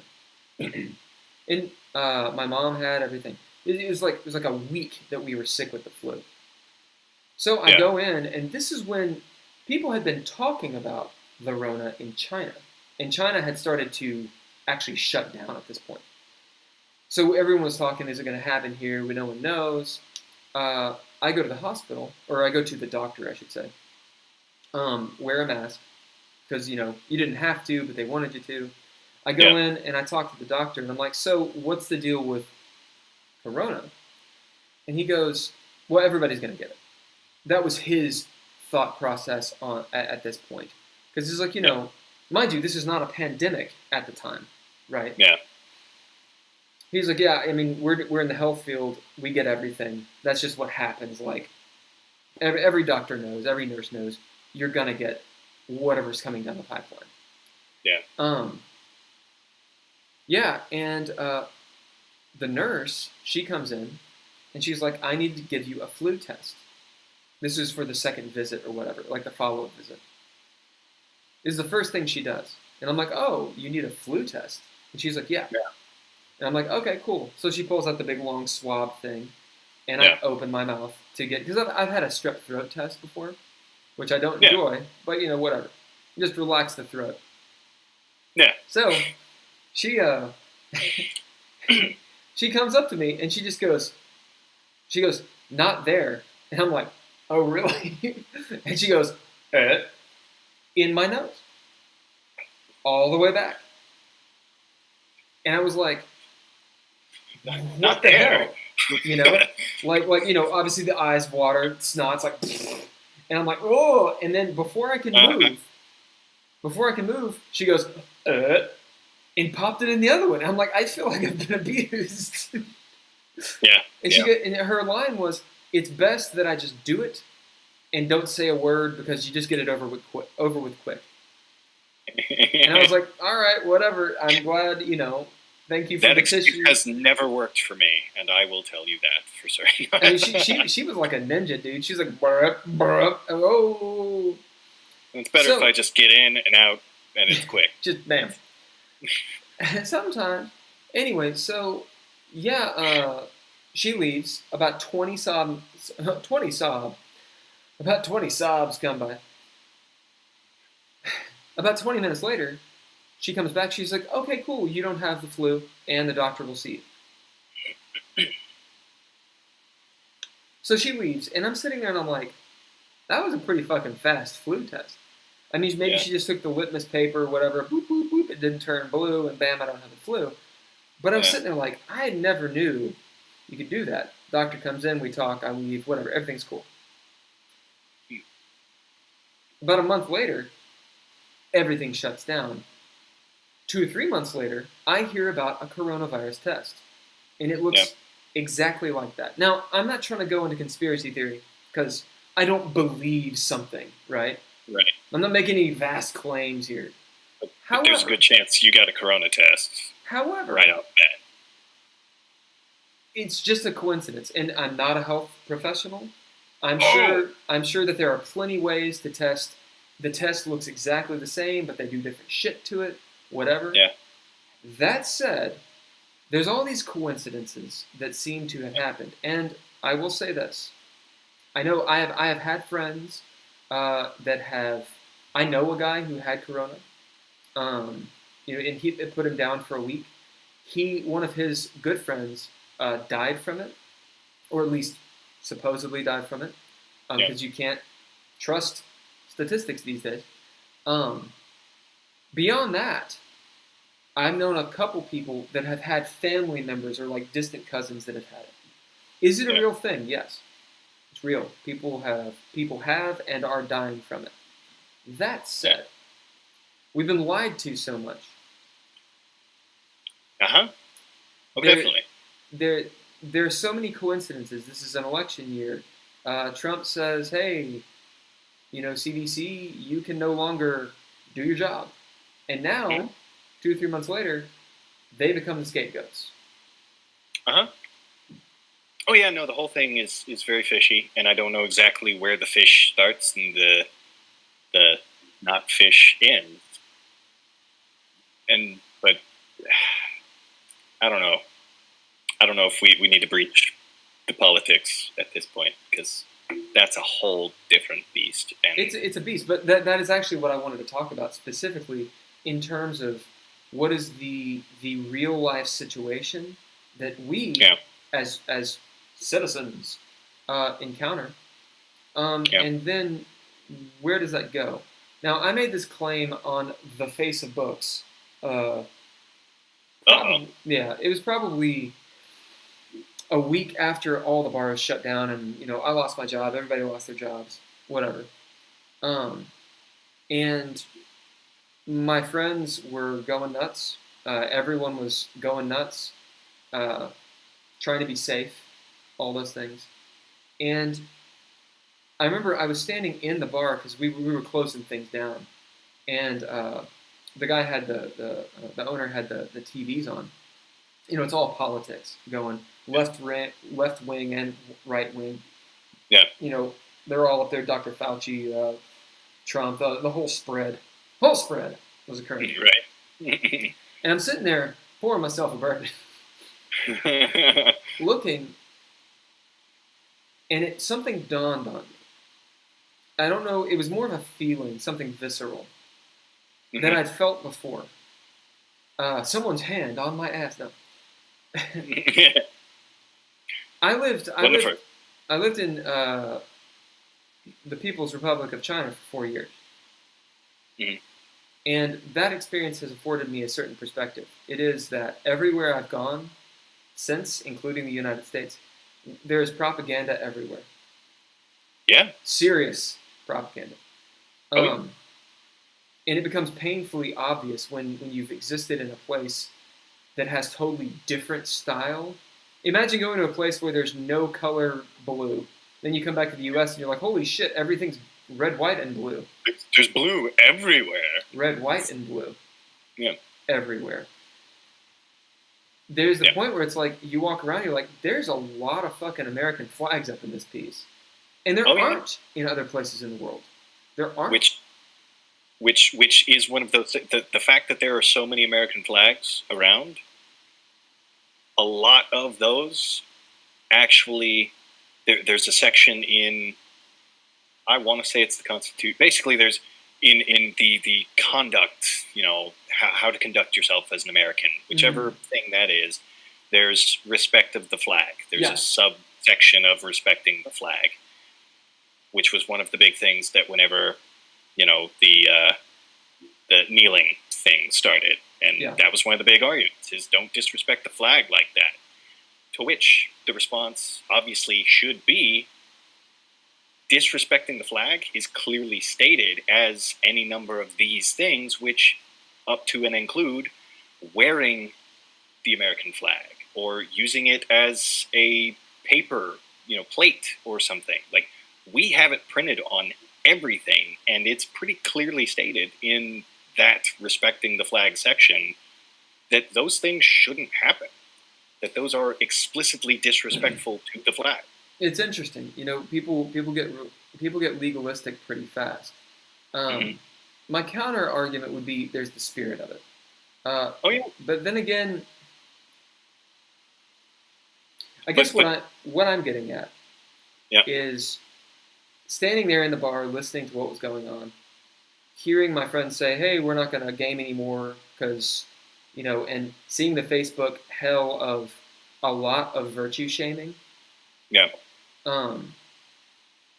I looked around. I looked at the owner, and I said, "You know what's really weird? What?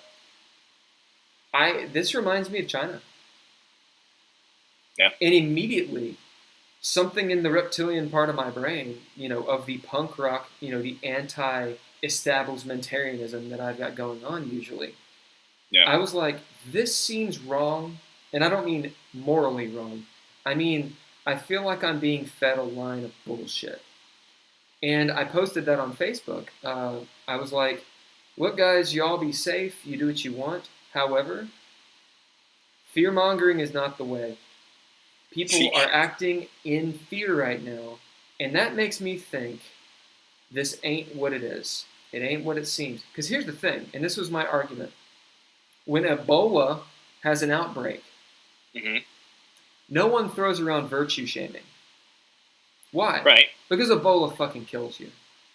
You don't have to make up anything. Everybody knows you die a horrible fucking death, like in The Rock. It's there. Oh, I'm sorry. You're done. Yeah. There's no bullshit about this. Now, maybe there is a ton of bullshit about it, and I just don't know about that stuff. But for the sake of the analogy, with this, there's all this you better, and you get fucking Andy Bashir up there, who I did vote for, mind you, acting like a goddamn high school principal. Right. Like this idea of, yes, wear a mask, don't be a cunt. At the same time, like, stop treating me like I'm a fucking high schooler. I'm not. But you also have to consider he's a Democrat elected in a highly red state. Yeah. And so, yeah. I don't think he's going to be elected again. That's my... I don't think he is either, but I hope think Matt Bevin doesn't get it. Oh, my God. Or, yeah. But anywho, the problem I have with the statement that you're making right now is that it sounds like you feel like you know where the bullshit's coming from. When ultimately speaking, I don't think there's any way to see where the bullshit starts and where the not bullshit stops. It's interesting. We were talking about this. We were talking about this the last time. I think it's in one of the highlight episodes I edited down. That idea of what do you do when you don't know what to trust, except for YouTube comedy news. Americans at this point, because we've got a guy who wants to say he's in charge, telling us all the things that he can and can't do, and then you've got everybody else saying that's complete and utter bullshit, and then him coming back and saying, no, what they're saying is bullshit, and them saying, no, you said this way, and him saying, no, you're just making shit up. I didn't say that. And so it's back and forth. It's an echo chamber of, no, you're bullshit. No, I'm not bullshit. You're bullshit. And so all we're hearing... I have a force field against bullshit. And that's all we're hearing as Americans is that it's all fucking bullshit. Well, I mean, if you pay the other side is bullshit. If you pay attention to, the rhetoric, it's very easy to tell whichever side you subscribe to or apply yourself to. It's very easy to see if you can just take away your emotions for a moment and say, oh, what do they want us to be thinking right now? Because they're being very laser beamy about it. In the Clinton administration, when he was getting elected, or when he was trying to get elected, I think it was 92 maybe. It may be actually his re-election. I can't remember. Regardless, he had a big banner, and it said, "It's about the economy, stupid." Because everyone who was arguing, they were talking about all sorts of other things. Yeah. And Clinton was like, and his team, they were like, "No, it's not. It's about the economy." And that's essentially how he won. There's some interviews with him about it. He focused on the issue that was going to get everyone on the same boat, which was the economy. And the sort of legacy that the people that like Bill Clinton purport is that the economy was booming during his administration. Of course, they don't talk about the fact that immediately when he left office in 2000, there was a huge internet crash. But we won't get into that. That's just politics. My point is, what is the real issue? What do people need? I think it's health. And I think it's the economy. Health and the economy. I think those are what we need to talk about. The fact that the frustrating part to me about this scenario and this discussion on the whole, and anytime it is had, is that the argument becomes that those two things are in opposition. That you can't have a good economy and have healthy people. And that you can't, one side is saying that everything can't be open the way that we expect it to because people are going to get sick. Whereas the other side is saying everything's going to be shut down and everybody's going to be poor and the entire economy is going to go down, trying to save a handful of people. Argument. And so they're played in opposition, when ultimately speaking, the fact that the healthcare system is failing to begin with is a byproduct of the economy. And so those two things, at the very least, are connected.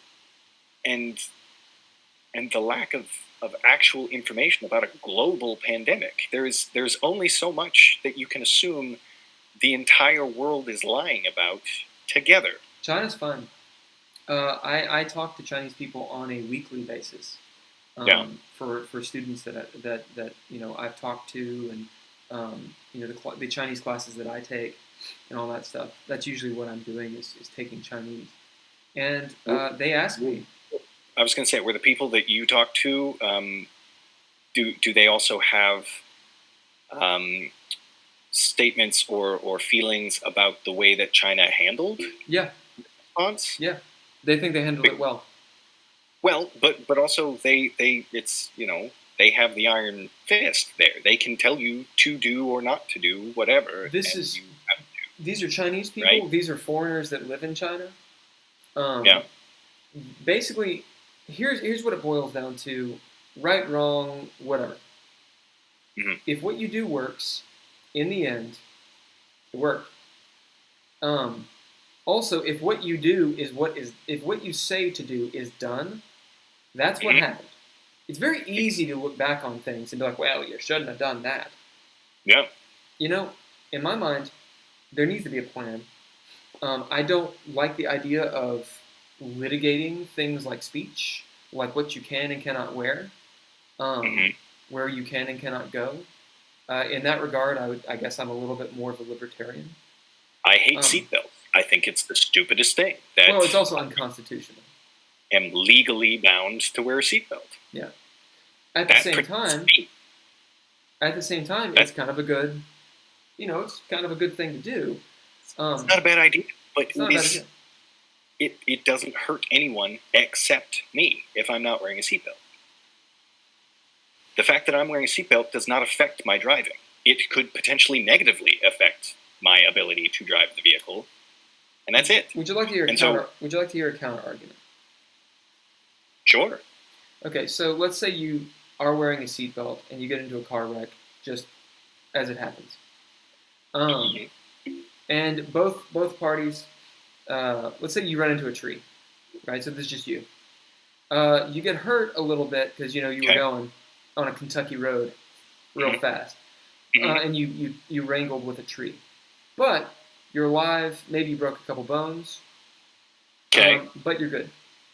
What are your medical bills? Now, let's say you didn't wear your seatbelt. You went through the glass. Mm-hmm.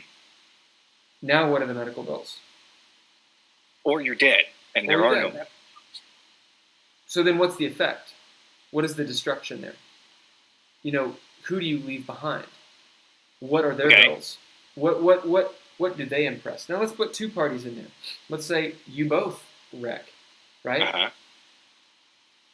The idea is, without a seatbelt, from what I understand, it's pretty proven that the chances of you getting incredibly injured shoot up. Now, if let's say you don't die. Let's say you're sitting there, you're all kinds of fucked up. You got to be in the hospital for a while. Had you worn a seatbelt, you wouldn't have. Ergo, the person who needs a heart transplant would have that bed. My point is this. You get in a car wreck that is big enough to throw you out of the vehicle if you're not wearing a seatbelt. Even if you're wearing a seatbelt, you're still going to the hospital. Sure. As far as I'm concerned. Sure. So the bed's already gone. Ultimately, I think you're missing my point a little bit. My point is that... Well, yeah. No, go ahead. Keep going. It's protecting... If I am doing something that is only affecting me, is the argument. But there are other factors at play here. And I'm doing a little bit of devil's advocate here. But I do think that it's important.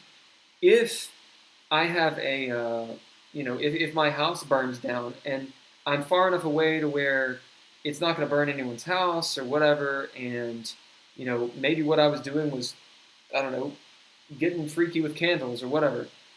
Mm-hmm. It doesn't hurt anyone else. It only hurts me. Why does the government need to be involved, right? But the thing is, with a seatbelt, there is a problem. It can affect other people. At the very least, it can affect the economy. It can affect the work. It can affect other people around you. My problem with your argument is that if you want to say that, then processed food should also be illegal. Because ultimately speaking, it doesn't matter immediately whether or not you don't eat anything except Cheetos.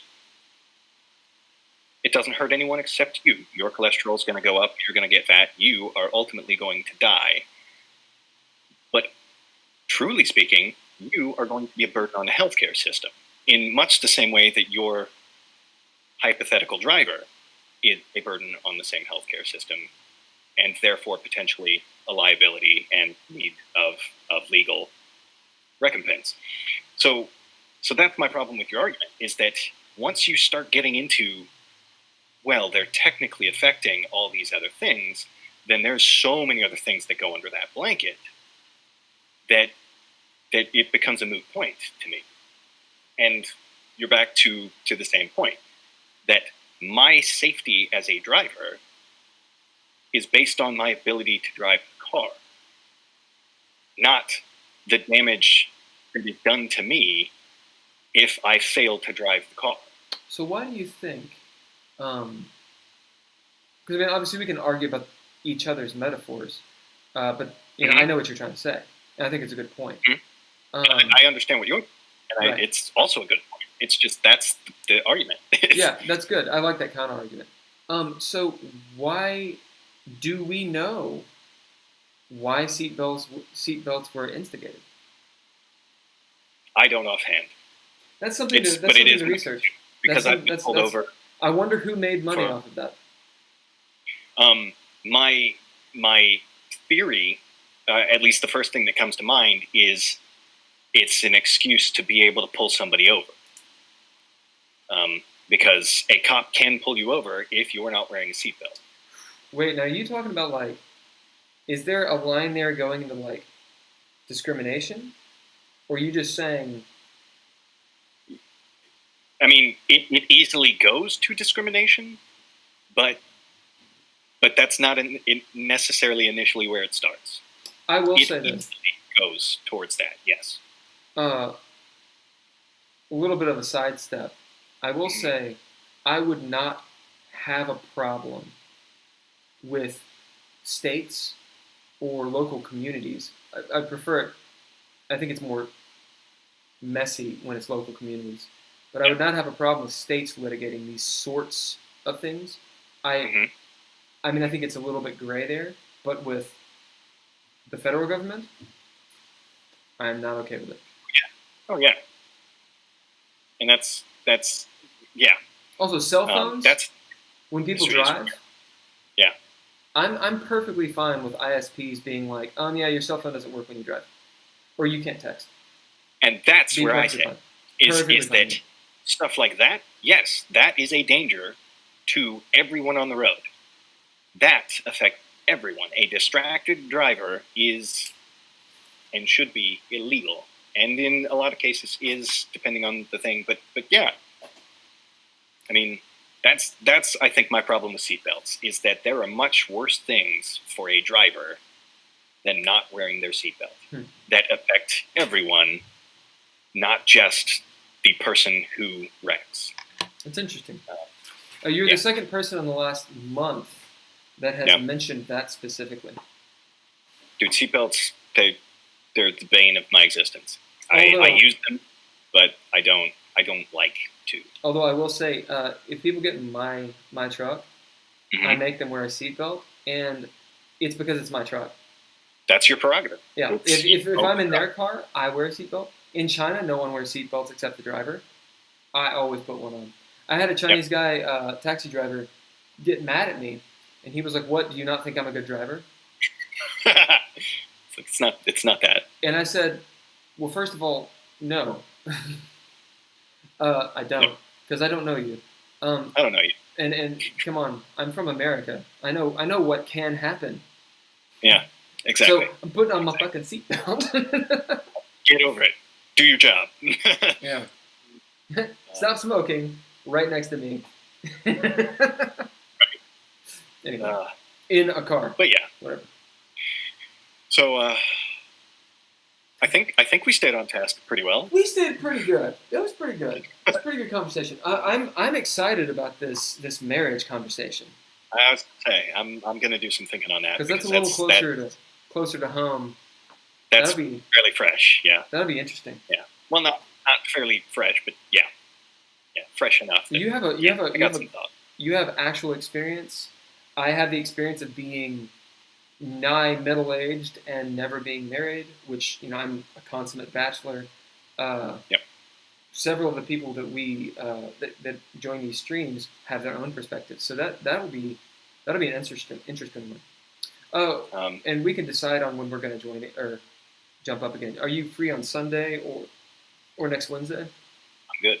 Yeah, and then next Wednesday I should be good as well. Yeah. Okay. Well, we'll do. Hopefully we can do Sunday and Wednesday. That sounds good. All right, man. That sounds. Closing thoughts? Any anecdotes? Don't break your wrist. If you can avoid it, just don't. And wear your seatbelt. It's a good idea. Yeah, wear your seatbelt. I hate that it's against the law to not, but do it. It's a good idea. Yeah. Well, so we can go back and forth. I was going to say we can go back and forth and devil's advocate all we want, but I do actually think that seatbelts are a good idea. I just don't know that it was that it should be a legal thing. Agreed. Yeah. I agree. Yeah. All right, man. So peace out, dude. Bye. Bye. We wave. Yeah. All right. See ya. Yeah. All right, everyone who has jumped on, thank you very much for doing so. Let me turn this thing off real quick. Boom. And that was a pretty wild conversation Chris and I just had. I actually took notes this time. I'll be doing some highlight episodes for the previous discussions, and be posting them up. I first send them to my Patreon patrons, so they can kind of get first dibs, and then I release them to the public. And there should be quite a bit of content coming here in the next couple weeks because of those types of things.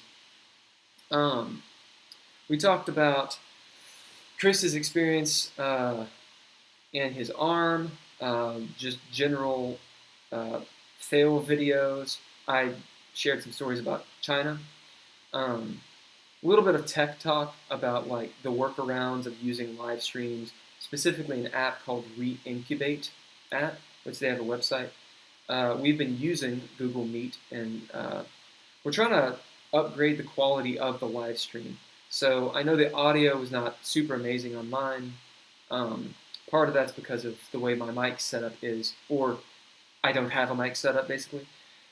My next purchase will be a MacBook Pro, most likely. I need to consult with my buddy BJ to see what would be a good setup. So once I get the funds for that, that's what I'll be doing, and the quality will just go up. Also, if anyone has any suggestions or any gripes about these live streams, let me know, because I would like to make this better content. I shared a story about HMOs of old, ObamaCare, the Affordable Care Act, and then my most recent engagement with the healthcare system. We talked a little bit about the marriage complex in America, and decided that that would be probably our next discussions. I think that's going to be a really cool one. Then we got into some politics, propaganda, the current election, and then the idea of litigated rights in America. So, I think that was a pretty on-point convo. All right, thank you, Megan, for jumping on, BJ, and the several other people that actually did jump on. They just didn't jump onto the chat. And yeah, I will see you guys. What is it? What is today? Wednesday? I'll be doing a discussions or a podcast angst live stream tomorrow. Hopefully I can get somebody on. Otherwise, it's going to be me chit-chatting about one of these topics. And yeah, it'll be probably around 7 p.m. Eastern Standard tomorrow. But I'll make an Instagram post. I also have a Twitter that I'm using. Both of them are Something Buncombe, the @Something Buncombe. And yeah, until then, my pretties.